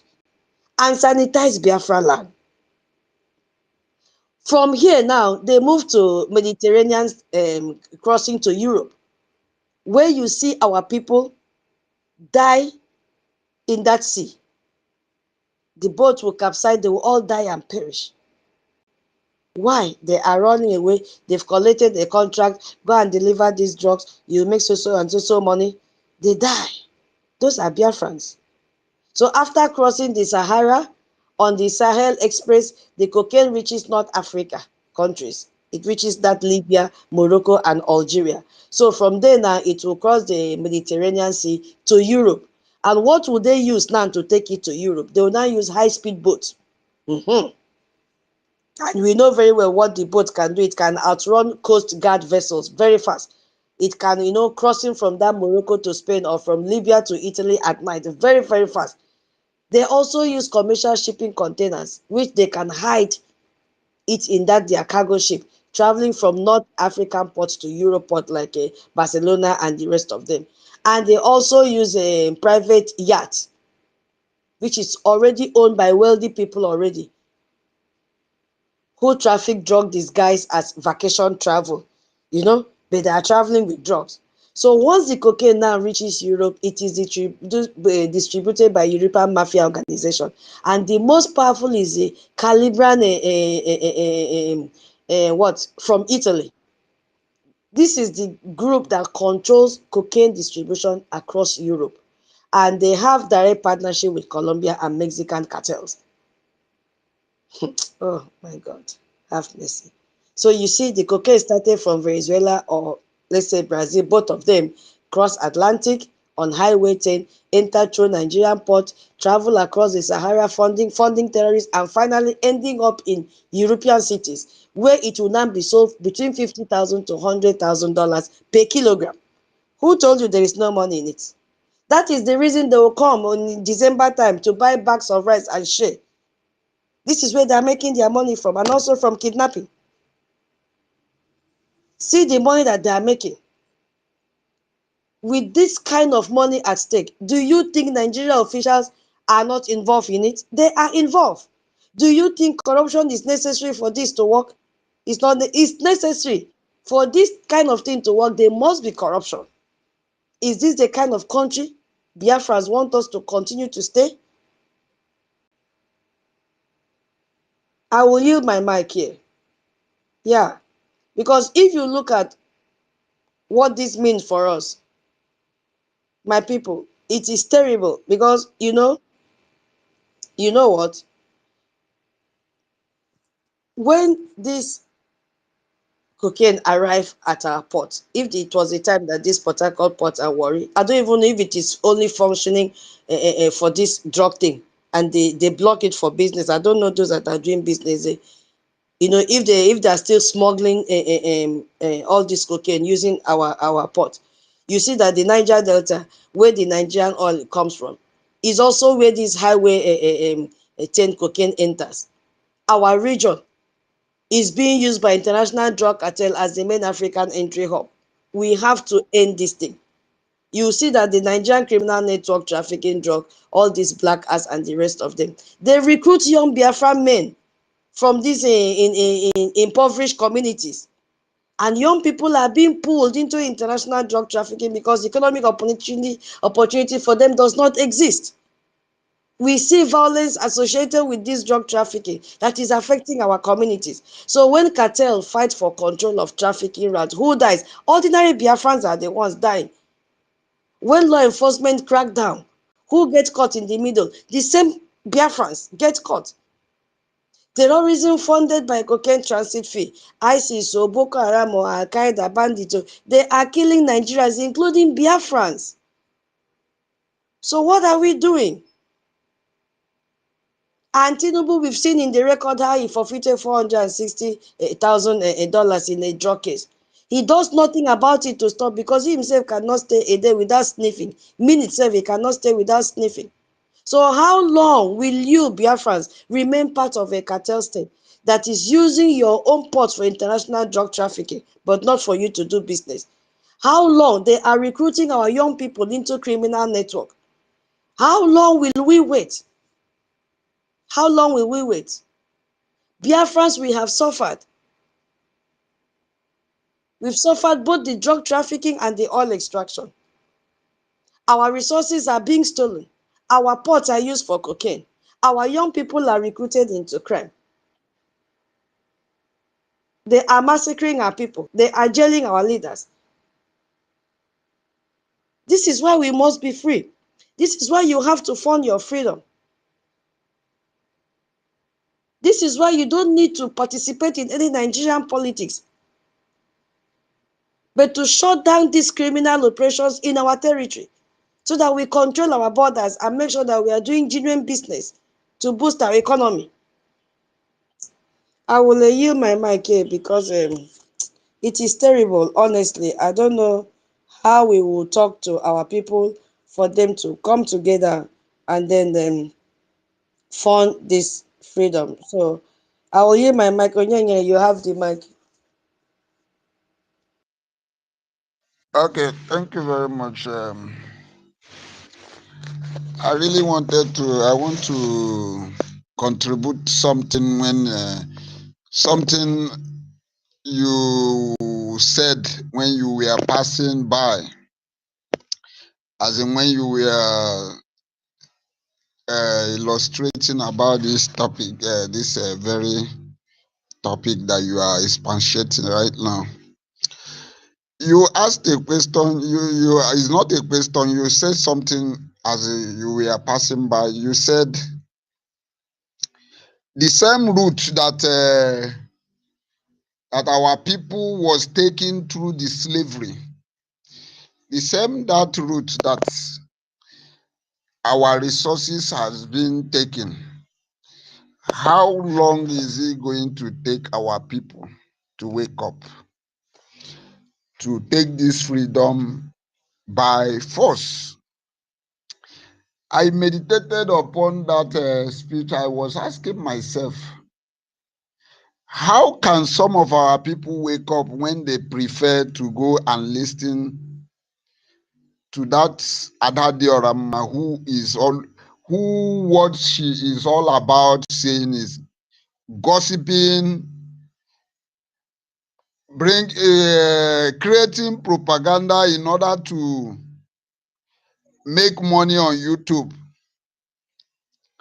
Because it's about 2 or 3 days I was considering, I was asking, what can make these people to focus on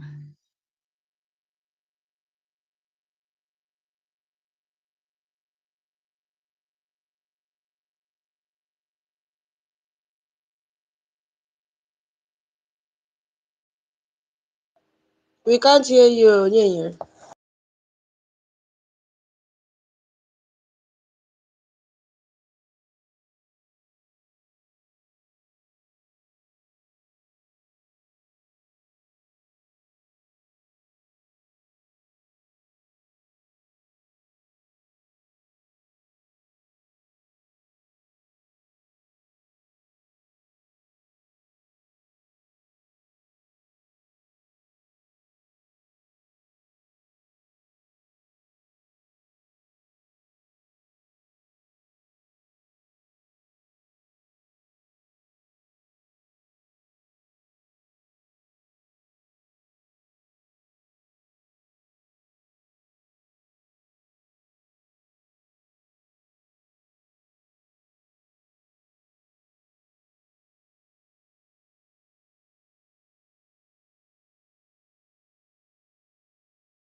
because that is what they are using against you. The weapon they are using against you. Like my brother Mazon Kodinamba said that some miscreants, some morons, some small boys, who just eat overfeeding. They are proud that they are kids. I don't know the future that they think that they have already for those kids. I don't know the future that they plan. I don't know the plan they have for them. They are proud for them having a slave passport. They are proud of them having a slave passport. Even the so-called contraction that they have been, they are not even proud of it.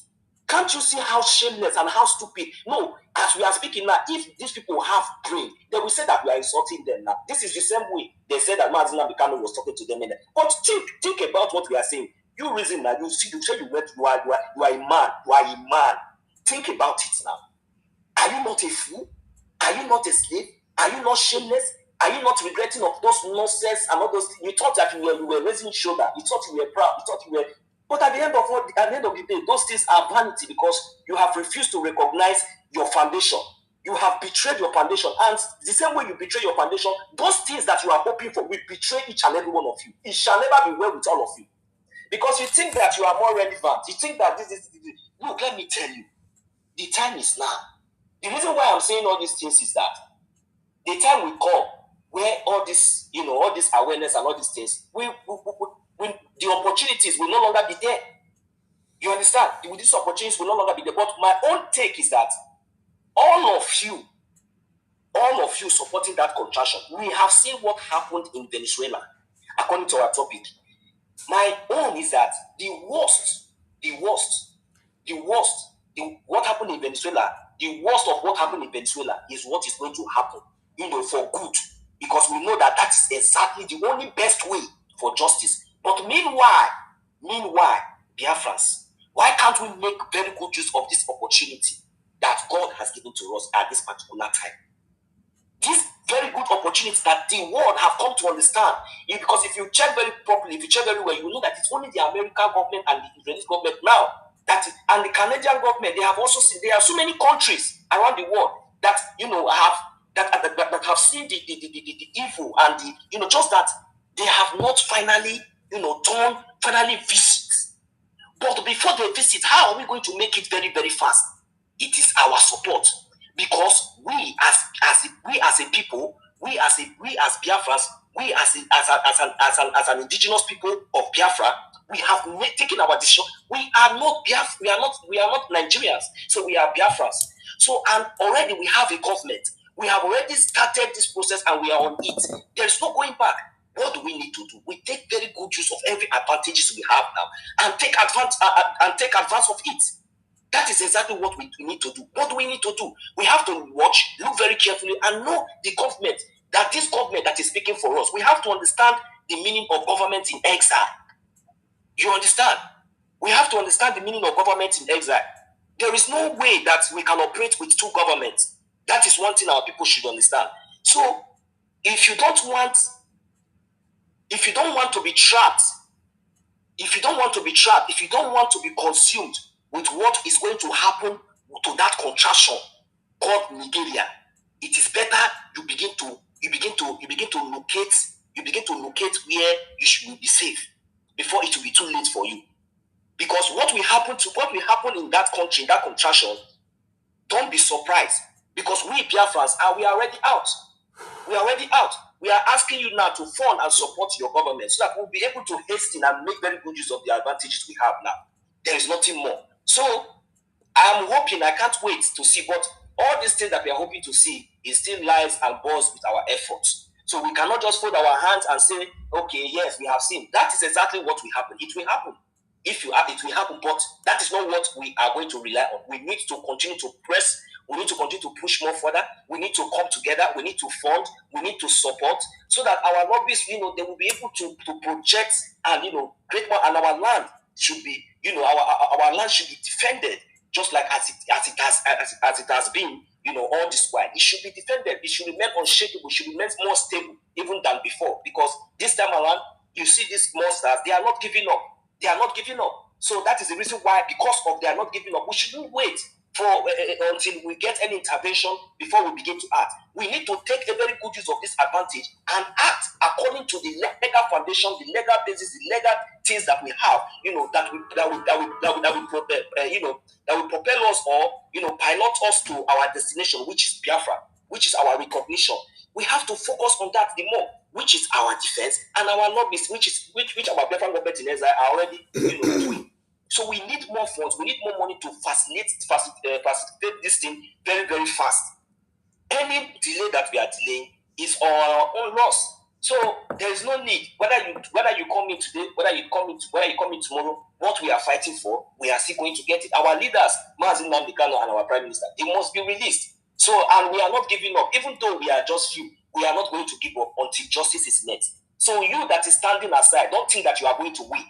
If you think that maybe you are following crowd, or you think that maybe you are standing in the part of the look, if you think you are just follow the right way, do the needful, follow the right thing. That is what I'm saying. Because that crowd that you are following, those places those things, you might be surprised that half of those people, they are even doing the right thing. You are the one being fooled. So, and whereas so that tomorrow you will not say, I don't know, John, so you have, that is what will happen to you. And that is Biafra for you. If you allow yourself to be used, if you allow yourself to be deceived, and you come and tell me that, you did not see, maybe you did not see Jide Waka, he came to that day, he deceived all of us, but he has been supporting the Biafra government in exile secretly. He did not know. Who are you fooling? Because you allow yourself to be fooled. Because you think that all these people, they know what they have been contracted, they know. That is why you don't see some of them on media anymore. They know what they are doing. Maybe secretly they are donating, keeping their receipt. But you yourself, you have been deceived, and you will stand by and be doing this to do this. You are wasting your time. The destruction, when it will come, you'll be surprised that all those people that we are here even calling their name, as long as they are doing the needful, that day, all of them, they will enter. We will not even mind, because it is you that allowed yourself to be deceived, that allow yourself to be fooled. Your own will even be worse, because ignorance or I know is not going to be an excuse. But definitely, we are calling on each and every one of you, both those that allow themselves to be used, both those that was used. You have to come out. If it will take you to come out and confess, it will not cost you anything, so that this will be able to attract more of those people who you have deceived to come back and be able to do the needful. Now that you still have time, come out now and do it. Hide your ego, hide your pride. You know that what we are doing is the right thing. All of you, you know that where we are is the right place. Because now you don't know what because you want to be more relevant than Victor, because you want to be more relevant than Madam Stella. Be careful. This is not matter of relevantness. If you have made mistake, you have made mistake. Come out and confess, so that other people who you have deceived will come back, and things will move forward. At the end of the day, we'll be able to settle our differences, if at all we have any. Because what we need at this particular time is not to come and be talking about this. But the most painful part of it is that how can you allow yourself to be used? And at this particular time, Aaron, you know the right thing, you are nowhere to be found. Instead of you to come out and do the needful, just something that will not take you anything, something that will not cost you anything, so that at least the people that you have deceived will be able to understand and say, oh no, even though that you are not fully welcome, but at least your conscience will be clear. But if you decide to continue to keep quiet and knowing fully well that this Biafran government in exile is the only government that is speaking on behalf of Biafran people, and you have been involved in the sabotage, deceiving our people, and you have not find a way or your conscience to retrace back or to come out in the public to address these issues in the right way, I am sorry, your own will be worst. So all these things that we are saying here is not as if maybe we are trying to impose anything, but we are trying to tell you the fact. We are trying to give you an opportunity for you to rethink, because this path that most of you have chosen, most of you in all these African countries, those of you in all these African countries, we have been supported. Now there's no way we can find any of you in the fundraising anymore. What are you doing? Where are you? Where are you hiding? Tomorrow they will take people to secret fundraising. Is that how we have been doing it? Was that the foundation? That place, that secret place, that underground that they are taking you to, is there any light there? Is there any way there? Why can't you come out and identify yourself? Identify yourself with your family. Is it not going to be a shame? Or do you think that you can fight government? Do you think that when Biafran government in exile is recognized as the government, which will be as the government that as we recognize as the government piloting, when Biafran government in exile will be recognized, or when our country will be recognized under the Biafran government in exile, You think that with all this your underground leaders, all these people that you don't even know what they are. You think that people can fight Biafrans? Is that what you are thinking? Do you have the time? Do you think that we will have that time? You think that maybe people will be very, very difficult for us to take care of? No, it will not be very, very difficult. It will be very, very easy because we have evidences and we have everything, that will be used to justify every actions that will be taken by them. So, but why can't you just, avoid all these things, come out now, retrace your step and do the needful to avoid all these things? But if you still insist, that is your own cup of tea. Because for we are not giving up. Because giving up is not an option because we are doing the right thing and we're on the right path. And that is what we continue to do. We do not believe in crowd. We do not believe in your profession or anything. But what we believe in is voluntary and sincerity, transparency, fairness, and justice. That is who we are, and that is what we are doing in all we do, in our funding, our support, in the media, in every department in this government. All are volunteer. They are not paid. Up to our acting prime minister, we are not paid. So we are happy doing it because we know that this is what is going to give us, our freedom. This is going to even pay up. Our freedom is even much more than any other thing, even treasure, gold, or whatsoever that you might think of in this world. That is what we have come to understand. That is the reason why you have seen that so many of us yet are putting much effort, making sure that we are not just only on the media, making sure that at least we dip our hands into our pocket and to support this government, to make sure that, to see that this government achieve their goals. So we are calling on each and every one of you, wherever you are hiding, wherever you are now, to come out and support your government.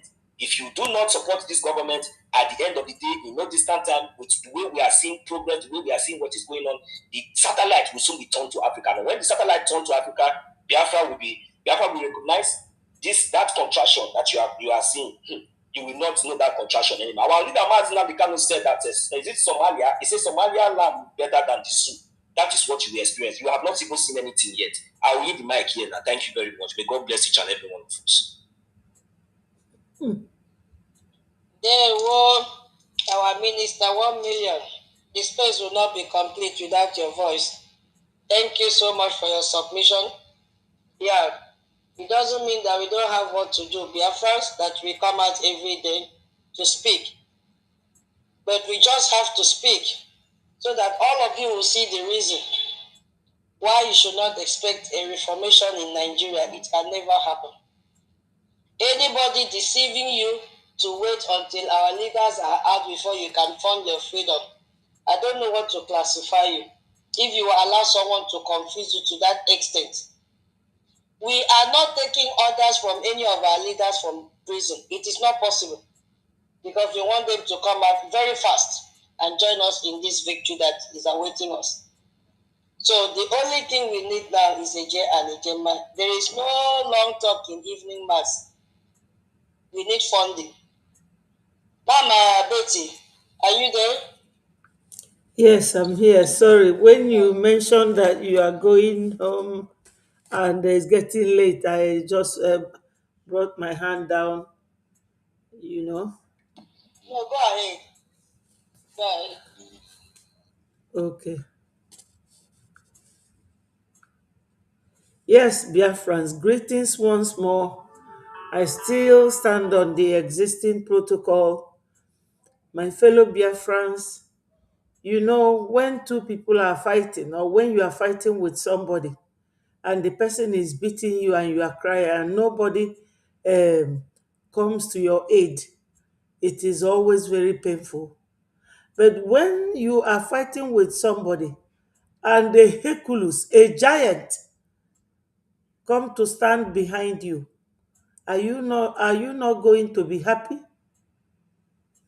Our sister said a lot today, especially the last explanation. Do you people think that after all this explanation, which is 100% correct, that you can just keep quiet and go back to Nigeria because of your business?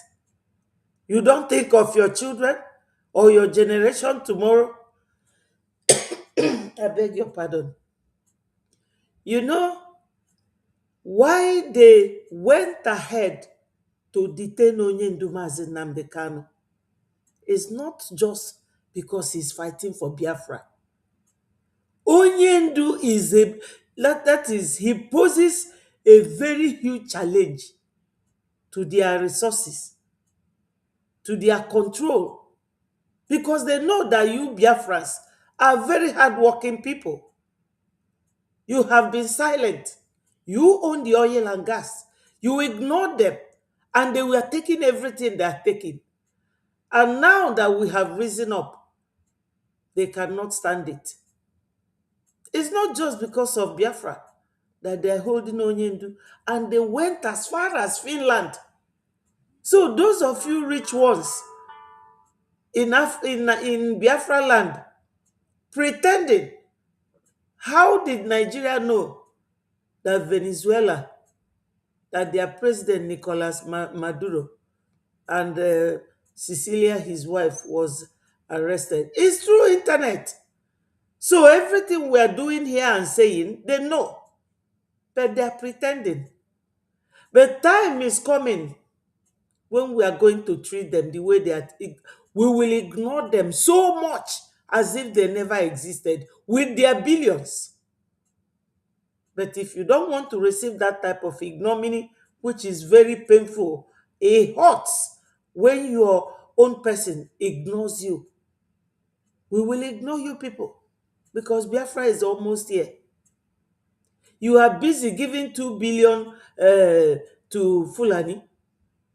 You see all the money they make. This Ajia Najatu, she was formerly in APC before she came to PDP to join Atiku. She said that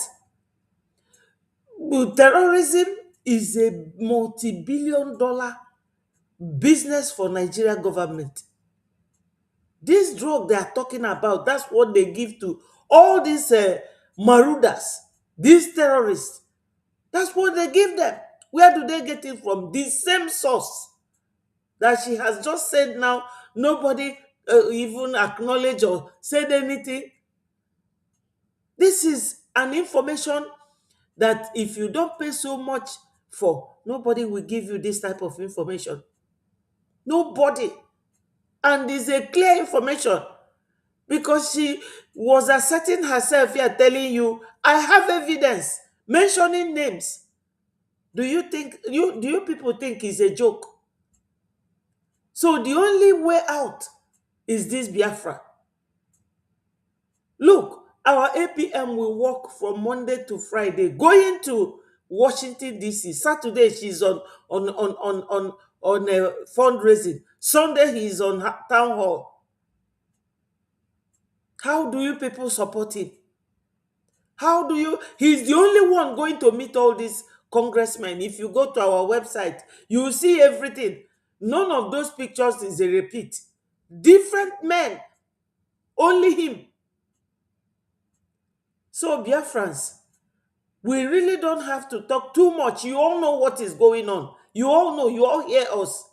Because if you can hear that Venezuela president was abducted through internet, it is the same internet that we are using here.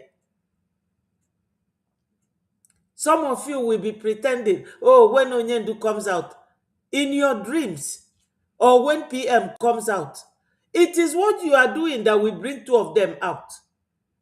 And if you are not doing it, nobody will do it for you. And this American under Donald Trump government is like God sent. It's like an opportunity that we cannot afford to lose. So my people, fellow Biafrans, those of you who, because we all know ourselves, come and join what we are doing. Come and donate.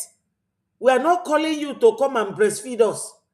We are not calling you to come and pay scholarship for us or pay school fees. It is for your own freedom. Don't ignore us. Because Nigeria, what's his name?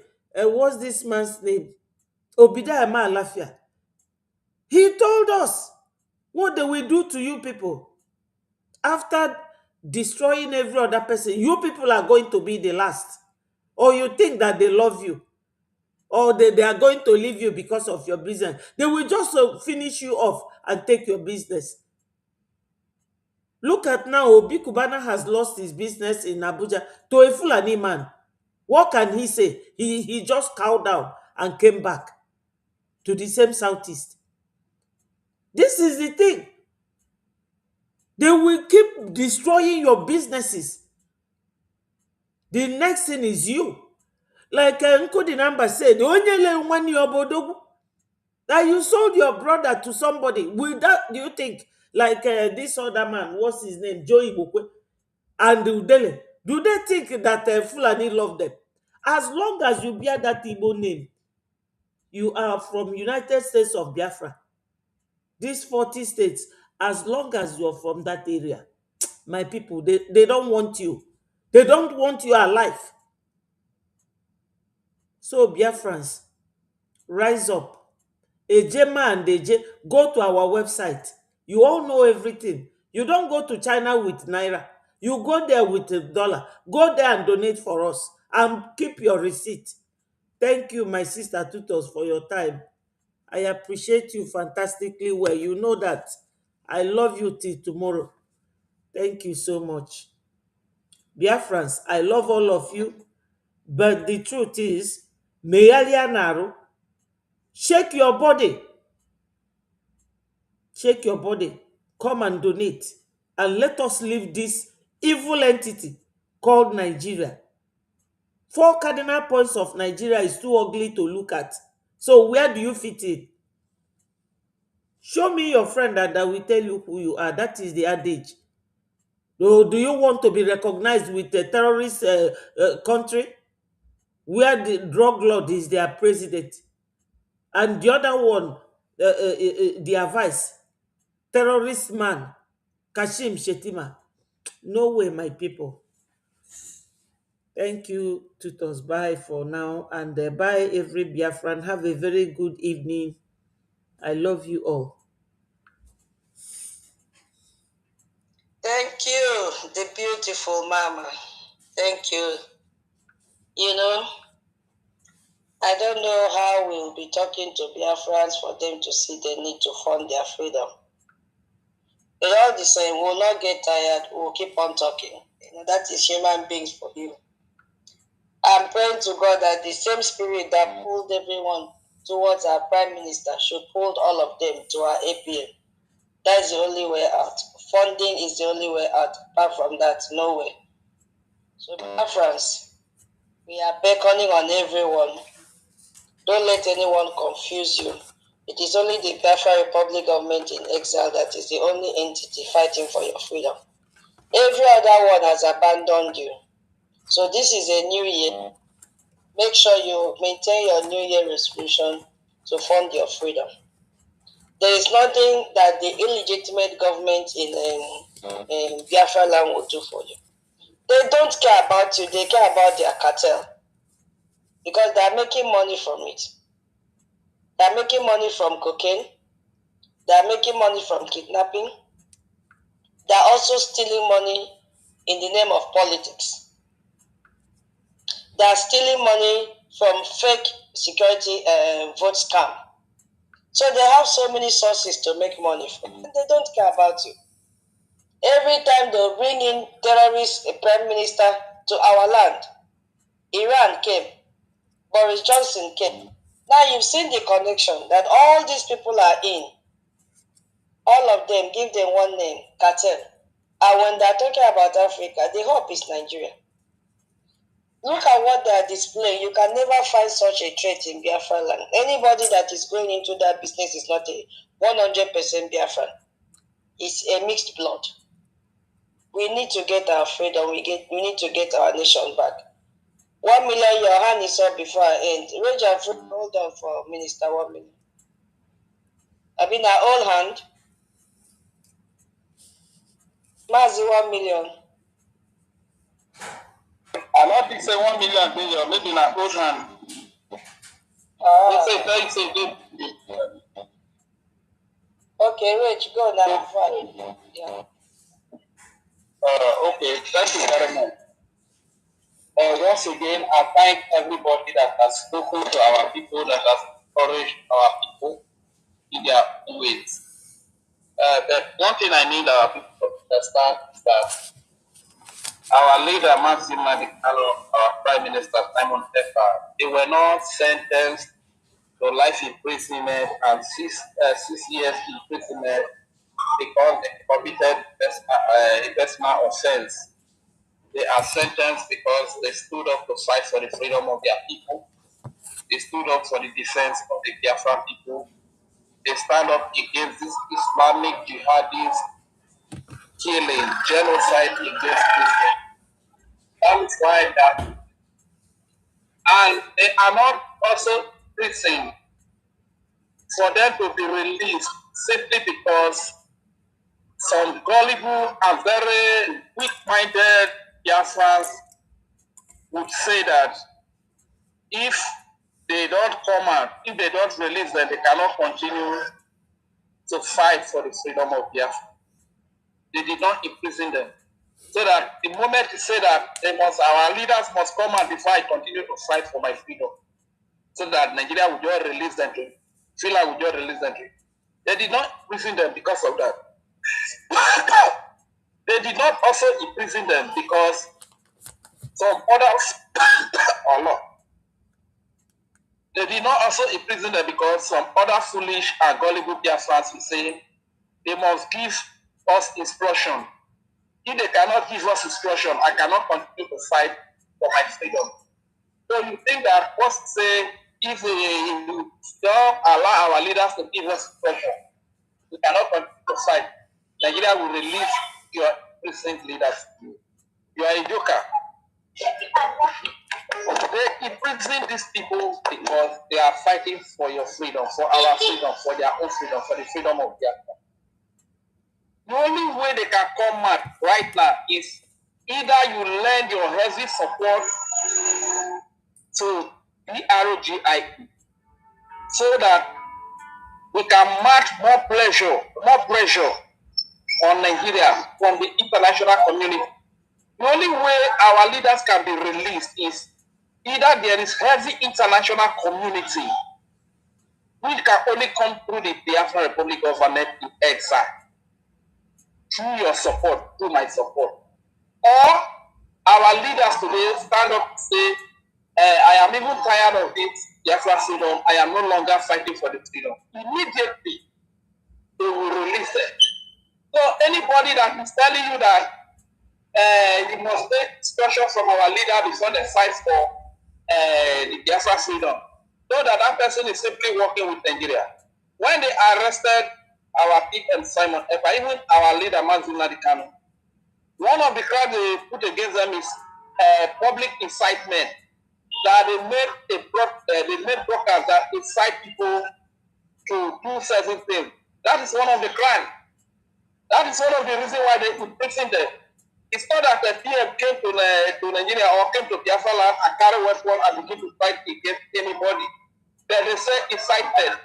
So now that he has been imprisoned, we want to take instruction for him so that they will add more years to the years on the ground that even right there in prison, he is still giving you instruction. He is still inciting you. When they took them on the ground that they are inciting us to fight for our freedom, as they were in prison, we started doing more.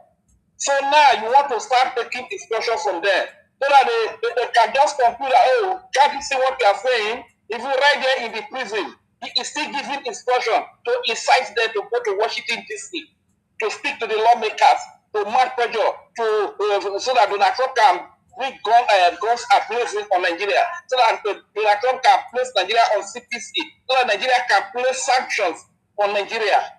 So is that what you want Nigeria to do? Is that what you want Nigeria to do? Because you have to take instruction for him so that they will just confirm that it is the one that is inciting you.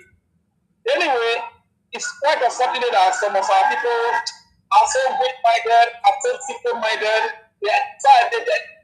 People don't deal with what they be. Otherwise, these are not the things that we are even supposed to debate. Because even the Prime Minister you are talking about, he has a video where he said that the person that is in prison, orders should not be taken for such a person. That the person that is in prison, instructions should not be taken from such person. And you want to allow somebody, now that we are trying to gather ourselves, You want to allow somebody to deceive you on the ground that instructions will be taken from the prime minister who is a priest. Oh, your mumu na solopon. And that being said, I will still say that those that are putting their trust in China and in Russia, these people, God gave them power, but the power they are using it to kill humanity. They are using the powers that God gave to them to fund terrorism, to fund genocide, to fund crime against humanity. That is why God gives them power. China and Russia, they are very powerful. They have power. But God gives America superpower. That is why they are the superpower of this world. They are the most powerful nation of this world. Why does God give them superpower? Because the power they have, they are using it to defend humanity. They are using it to speak for the enslaved. They are using it to fight to set those that are enslaved free.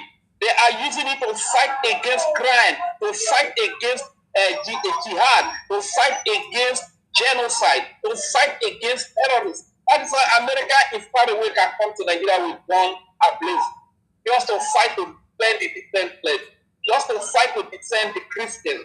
This is why God gives them superpower. And to those of you that are putting your hope and your trust in China and in Russia, I pity you. Because some of the air defense that Venezuela used, they bought them from China and Russia. Well sophisticated. These are the air defense machines that Russia is using, that China is using. But when America wanted to work, the air defense did not stop America from doing what they ought to do. The air defense did not stop them from capturing Maduro. We are so fortunate that we align with the United States of America, and we are so proud. To forget everything, don't forget that you that feel like you will be comfortable under the rulership of Islam. Iran was kidnapped. Iran as a nation was kidnapped from the citizen by an Islamic regime. And these people, they have been under this regime for decades. They have suffered. And today, look at the massive protest, revolution that's going on. Today is making it the bread. Out of the millions of people that are protesting on the street of Iran, you can never hear like Allah Akbar, nothing like Allah Akbar. That tells you all you need to know. That these people are not, they are not Muslim. They are not Islam. But these Islamic people, jihadists, they came and kidnapped their nation from them and started suppressing them, took away all their culture, took away all their freedom, took away all their rights. So you that have been giving you worthless naira and you are disclosing yourself, pulling yourself in the name of you are whatever you are this and that. I just really feel sorry for you. You don't know what you are doing. Because if people that have been under Islamic leadership are fighting so hard to come out of it, and you want to put yourself into that place, you don't know what you are doing to yourself, because if you know what you are doing to yourself because of the few worthless naira that you are giving, then you pity your actions. You pity your actions. And talking about the likes of Square and Big Banner, whatever, that are coming to make a video. These people are coming to make this video when our leaders have been present. So the message they are trying, they are actually sending people. Ever since our leaders have been increasing, Biafra land is safe for them. And will you blame them? If the Biafra people really do the needful, people that have been supporting your pillars, people that have been speaking against your freedom, yet they have freedom, they have the opportunity, they spread everywhere in Biafra land, making video that Biafra land is peaceful. As a result of the fact that MMK has been sentenced to life in prison, as a result of the fact that Prime Minister Epa has been sentenced to prison, then we have a lot of questions to ask ourselves. Then we should really wake up. We should wake up. That is the message I want to say. Thank you very much. I yield the mic. Wrap up. Thank you so much for your submission. God bless you for that. Thank you so much. God bless you. Minister Snow, you're in the house. You have the mic, please. before we end. No, Ekamdo. Can you hear me, Minister Snow? Ekamdo, greetings from here. Yes. And good afternoon, everyone from here. I'm sorry if you hear some noise, but I'm going to keep it brief. I know you're about to end the script. Real quick, everyone that has been on this space, listening to that, I believe you've learned something. You've learned one or two about Nigeria, their long-time operations, and most importantly, why you must do everything to end that jungle, that evil jungle called Nigeria. My brother Simeon said something. He said, if you don't, besides just the killing, even if you're not Islamized, a lot worse things will happen to people. Okay, of Clement Kala, Palon Camillus, get your during the war. Both in Biafra land and the entirety of the geographical location called Nigeria is the docility of the people who call themselves Nigerians. My dear sister, you were saying something about this. I jotted down a few things, if you don't mind, but I'm going to be very quick with it. The reason why Nigeria doesn't work is because Nigeria was never designed to work. It was never designed to favor the people. It has always been designed by the British as a company. It has always been designed to favor the people who walk in the line of that corruption. So it wouldn't work. The only and make and amass wealth in Nigeria are people who are either involved in these narcotic activities, drugs, or political criminals. Every other person who does business, who makes money, who one way or the other expands their wealth, get caught short by the Nigerian system. And some of them amass a lot of wealth because the system gives them that free hand that they can buy something for $1 and sell it for $20. Go to China, their cohorts, get inferior materials, produce things with less quality.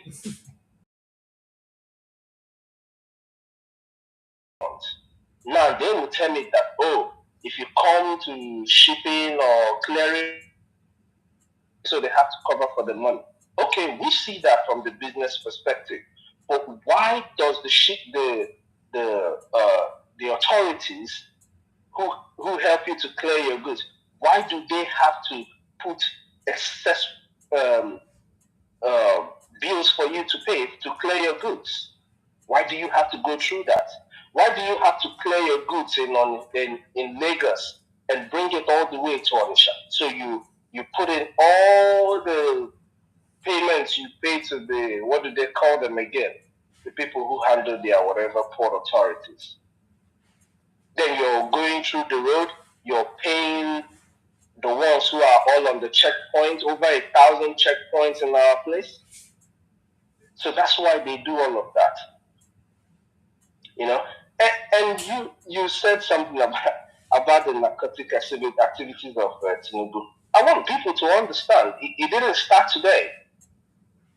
Nigeria has always operated in that pattern.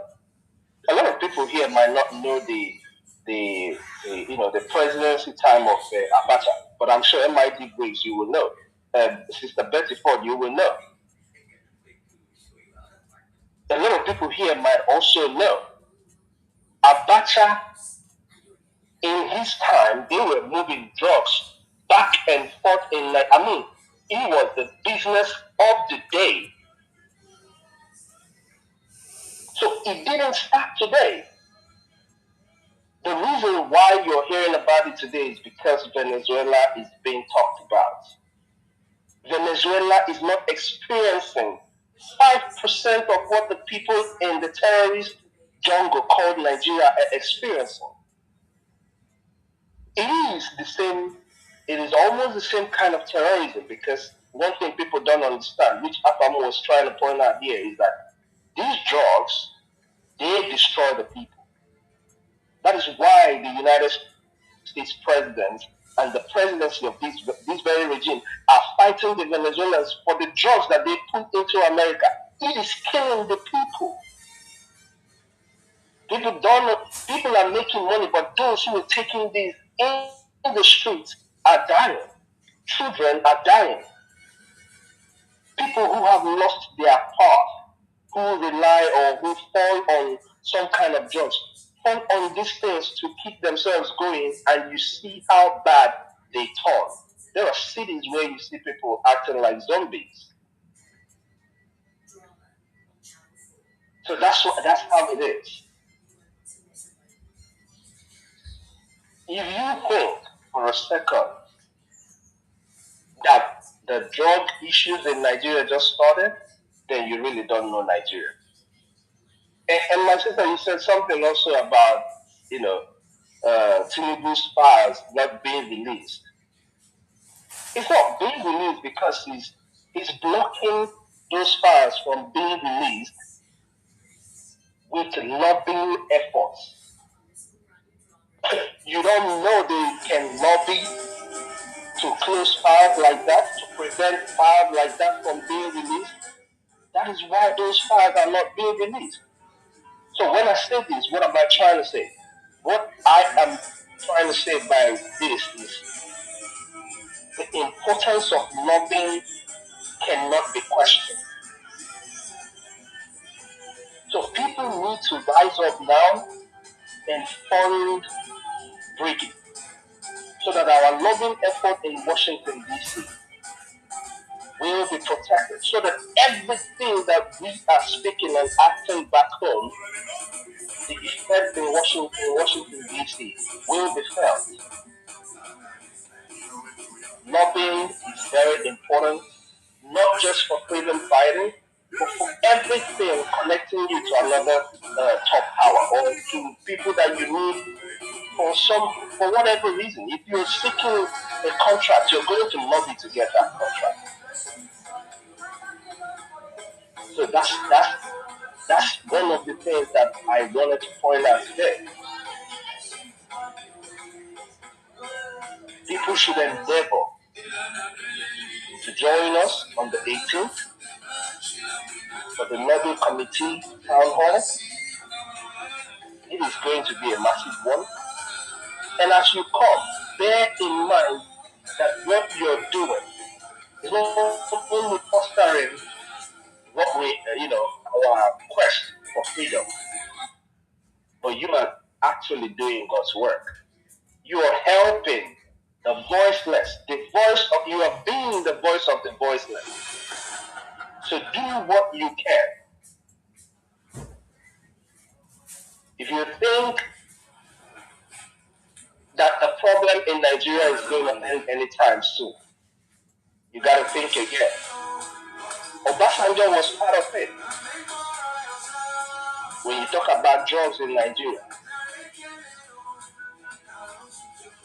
all of them who were presidents in Nigeria, except Yaradua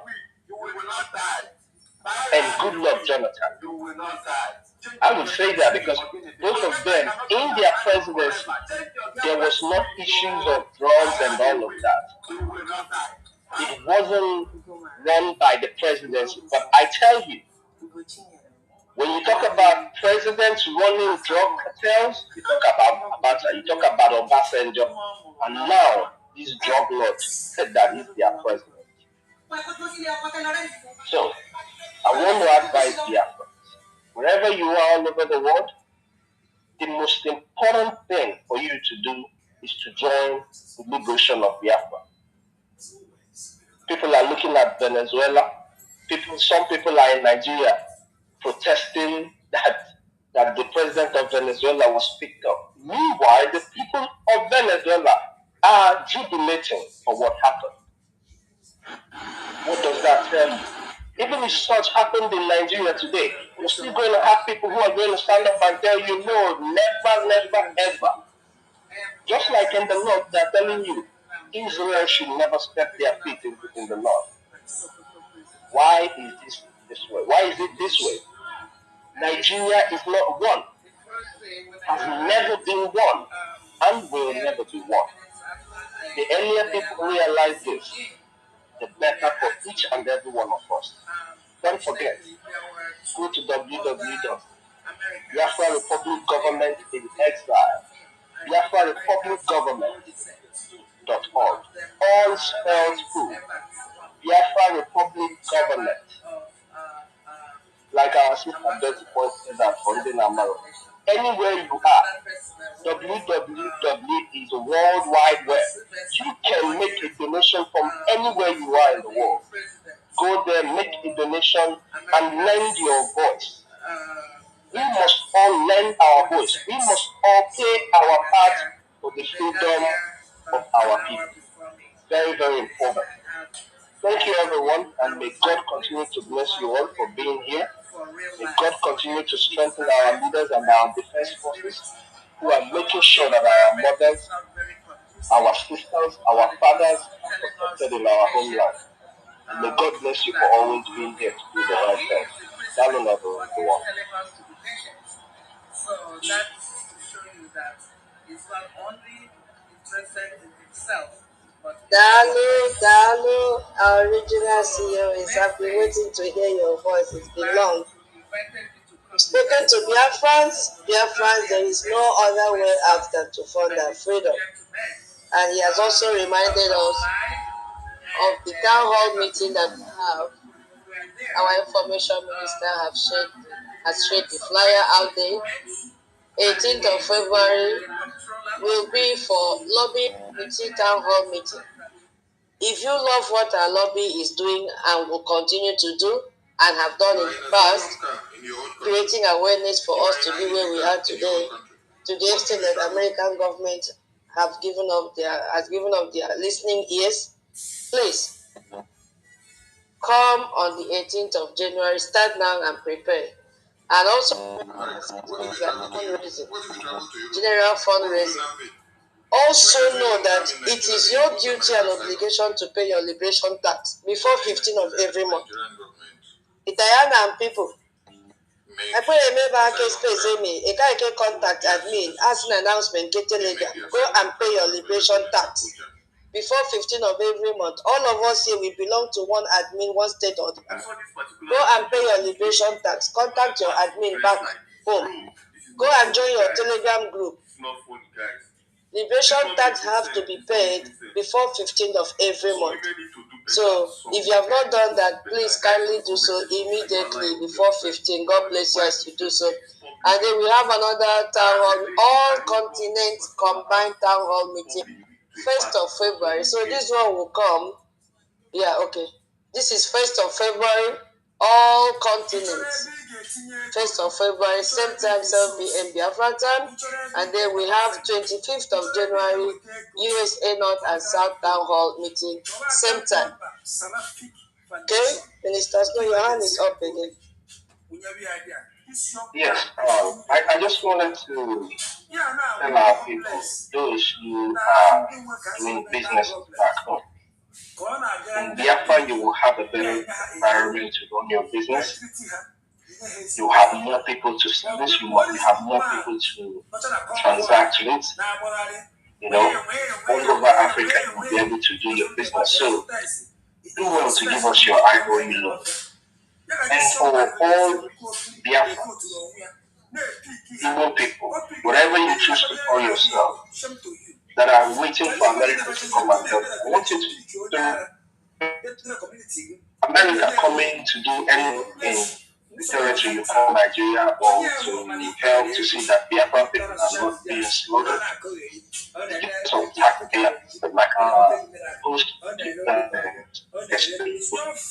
talking about people paying their tax.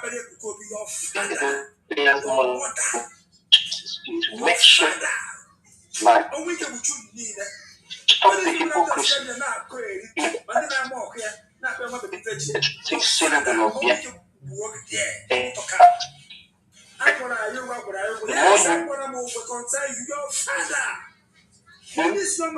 more you plan, if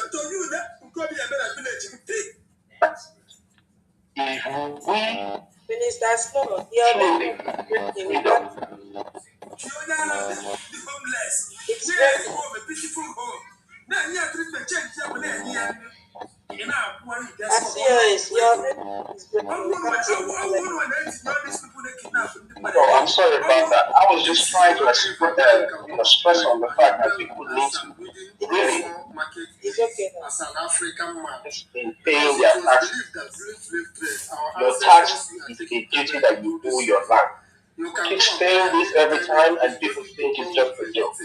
Or people think we're not serious about it. Anywhere you are in the world, the fact that you're safe, the fact that the military or the defense of that country is active and doing everything to protect the integrity of that land is because of the little tax payment that you make. Be it tax that you pay from buying something, be it the tax that you pay from whatever service. That is what they use in making sure that the land is safe, that basic amenities are provided for you. So do your part, pay your part, and pay your tax. What is very, very important. What the impact carries anywhere that you pay your taxes. That will never work. Thank you very much, Jesus. Dalu, original CEO. Thank you so much. All the necessary. Payment of liberation tax, all the necessary before 15th of every month. Please try and contact your admin. Please. It is very, very important. Yeah, 1 million, your hand is up. Thank you very much, our host for today, and our honorable COS. We really appreciate your contribution and encouragement. So, and we as Biafrans, we already know what we are obligated to do, and that is what we must continue to do. Our Biafran liberation task is not negotiable, especially within the Biafran people. It's something that we know that is a task and is a must that we must do for the cause of our freedom, and we continue to do so, most especially in the right portal, not on the wrong portal. So as for those of you who allowed yourself to be deceived, donate to the wrong portal, have to retrace your steps, because those things you are doing will not do you any good, will not be an excuse, but instead it's going to, be something that is going to lead to disaster, or maybe something you regret for the rest of your generation or for the rest of your life. Wherever you might see it, that's how it is.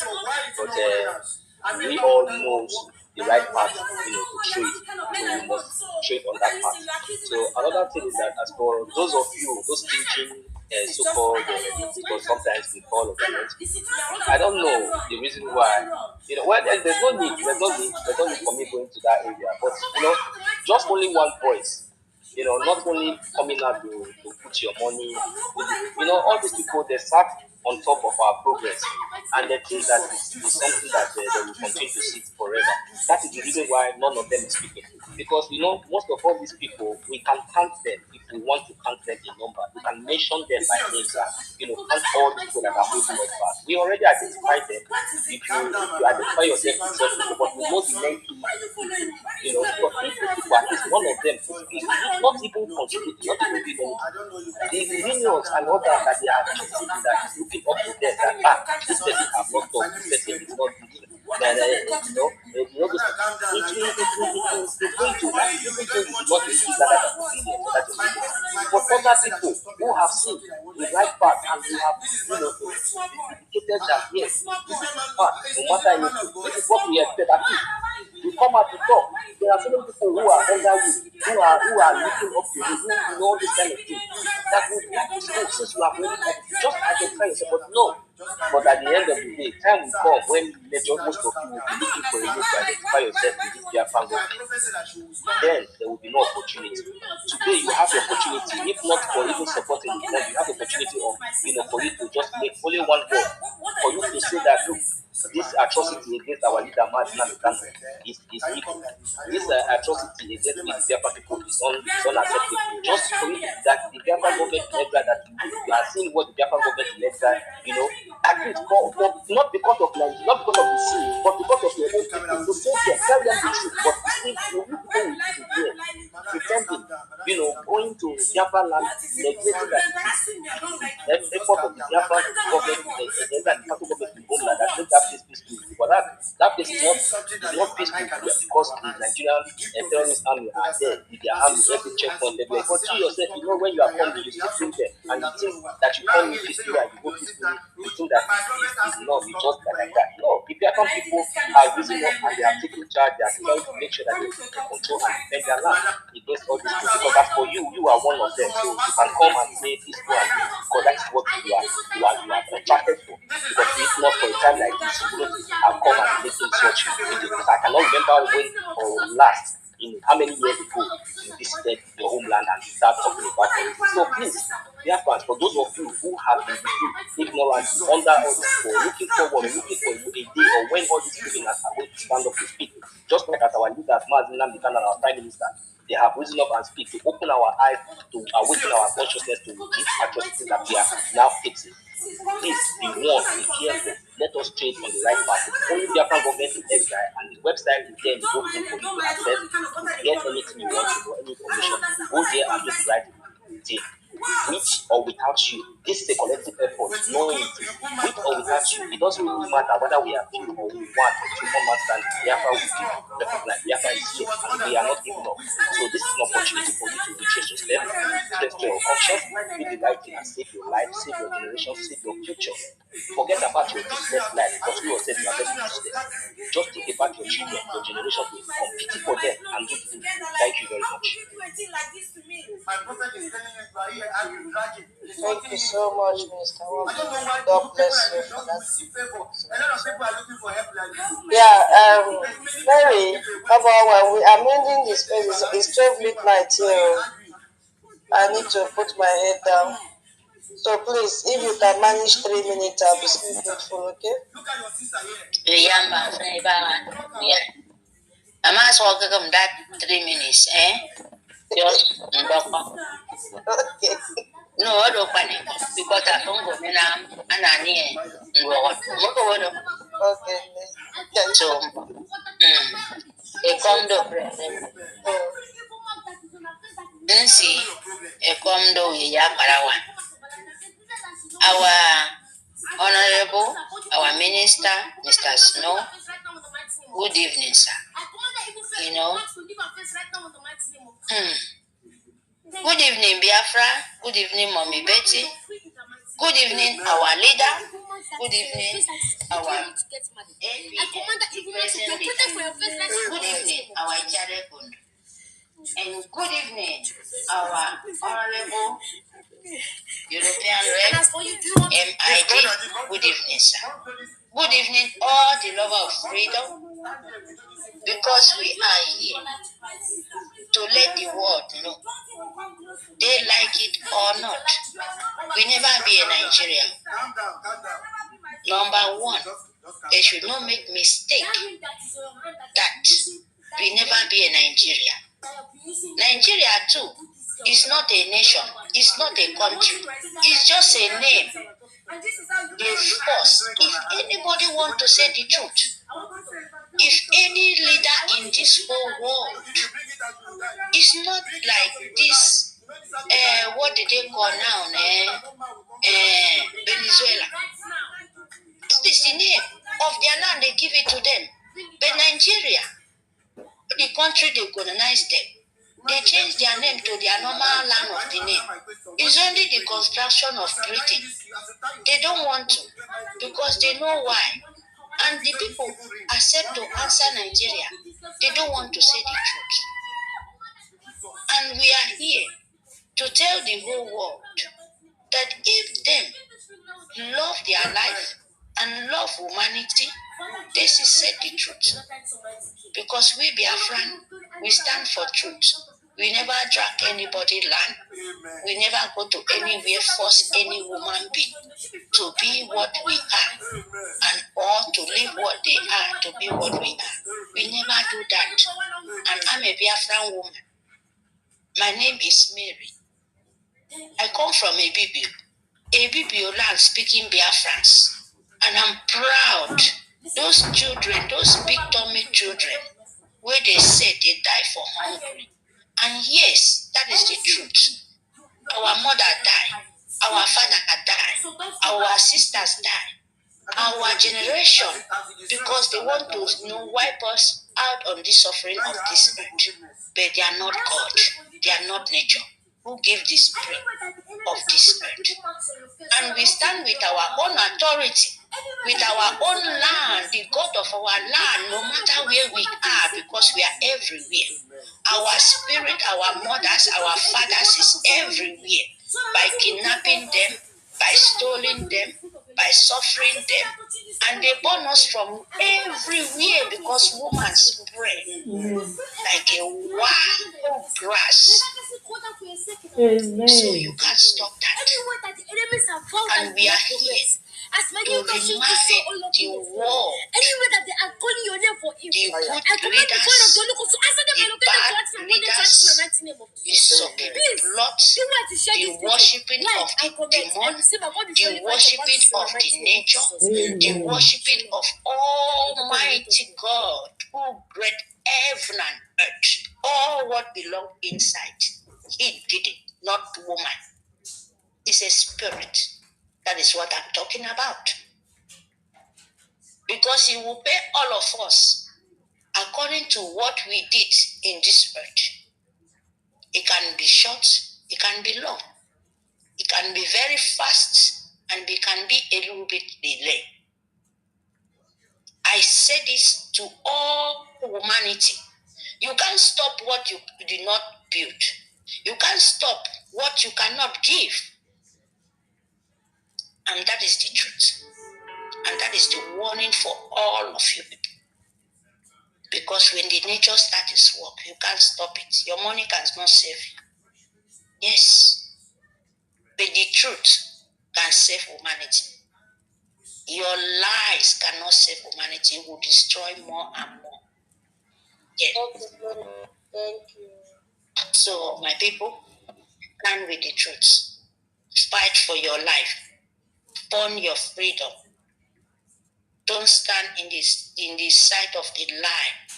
Let your hand be truth, because Biafra, we are here to restore, not to sentiment. Thank you, my people. Thank you, Ariama. Thank you for your life. Thank you for the opportunity.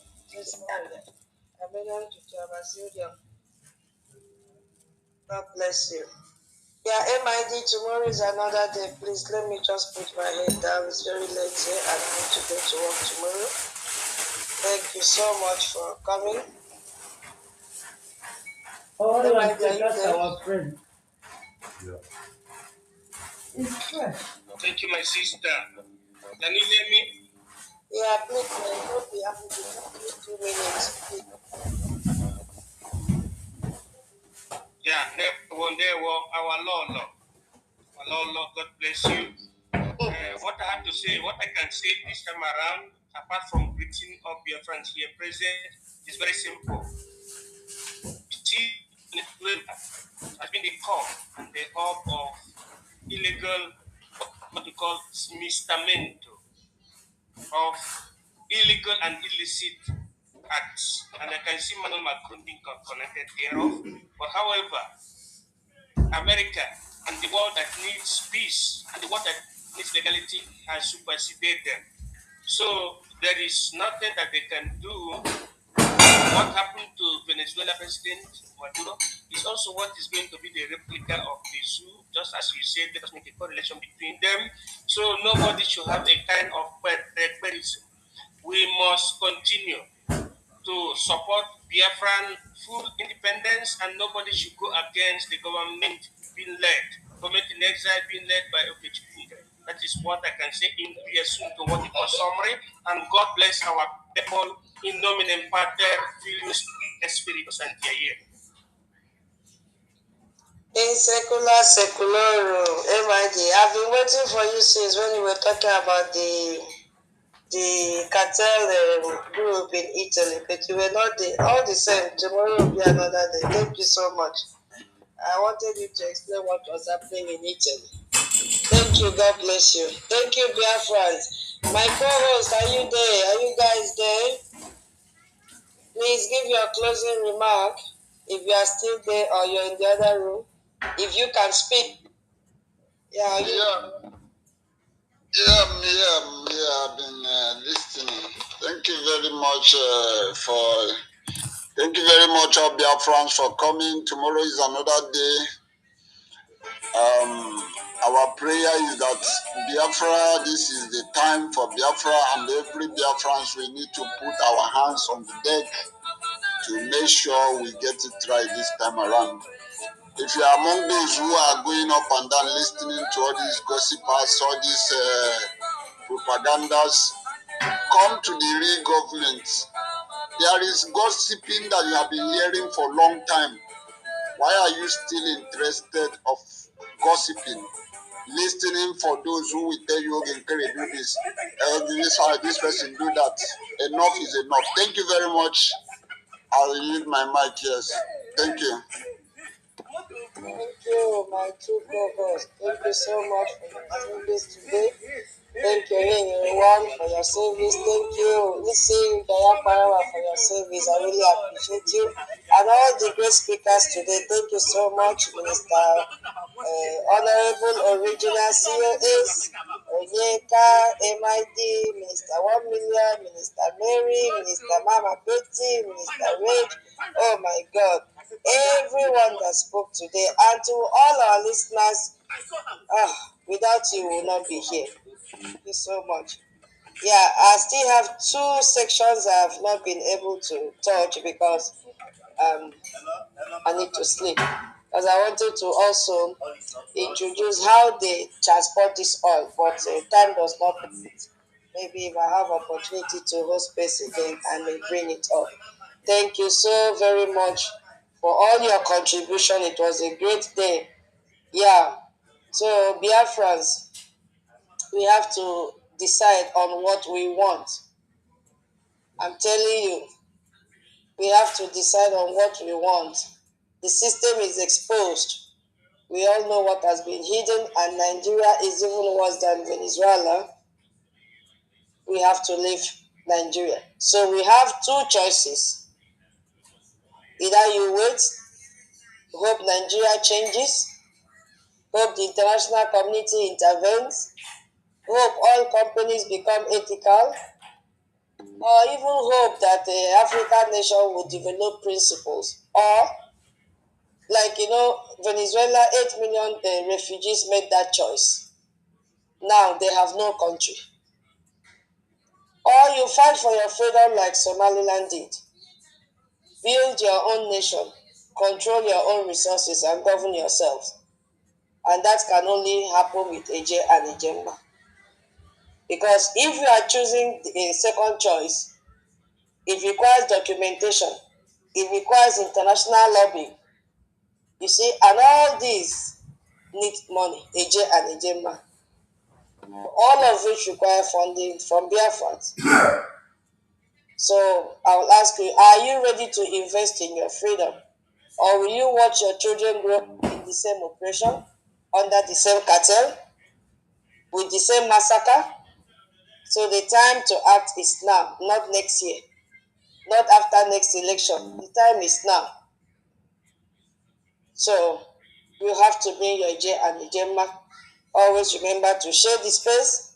Donate, donate, donate, donate, donate, donate. There is no other word that we know than donate. Remember that Somaliland did not ask permission. They declared independence and built their nation. That is what Biafra must do. Nigeria is African Venezuela, and the world must see it, and Biafra must be free. So thank you so much for listening. Now get ready to fund, starting from this moment.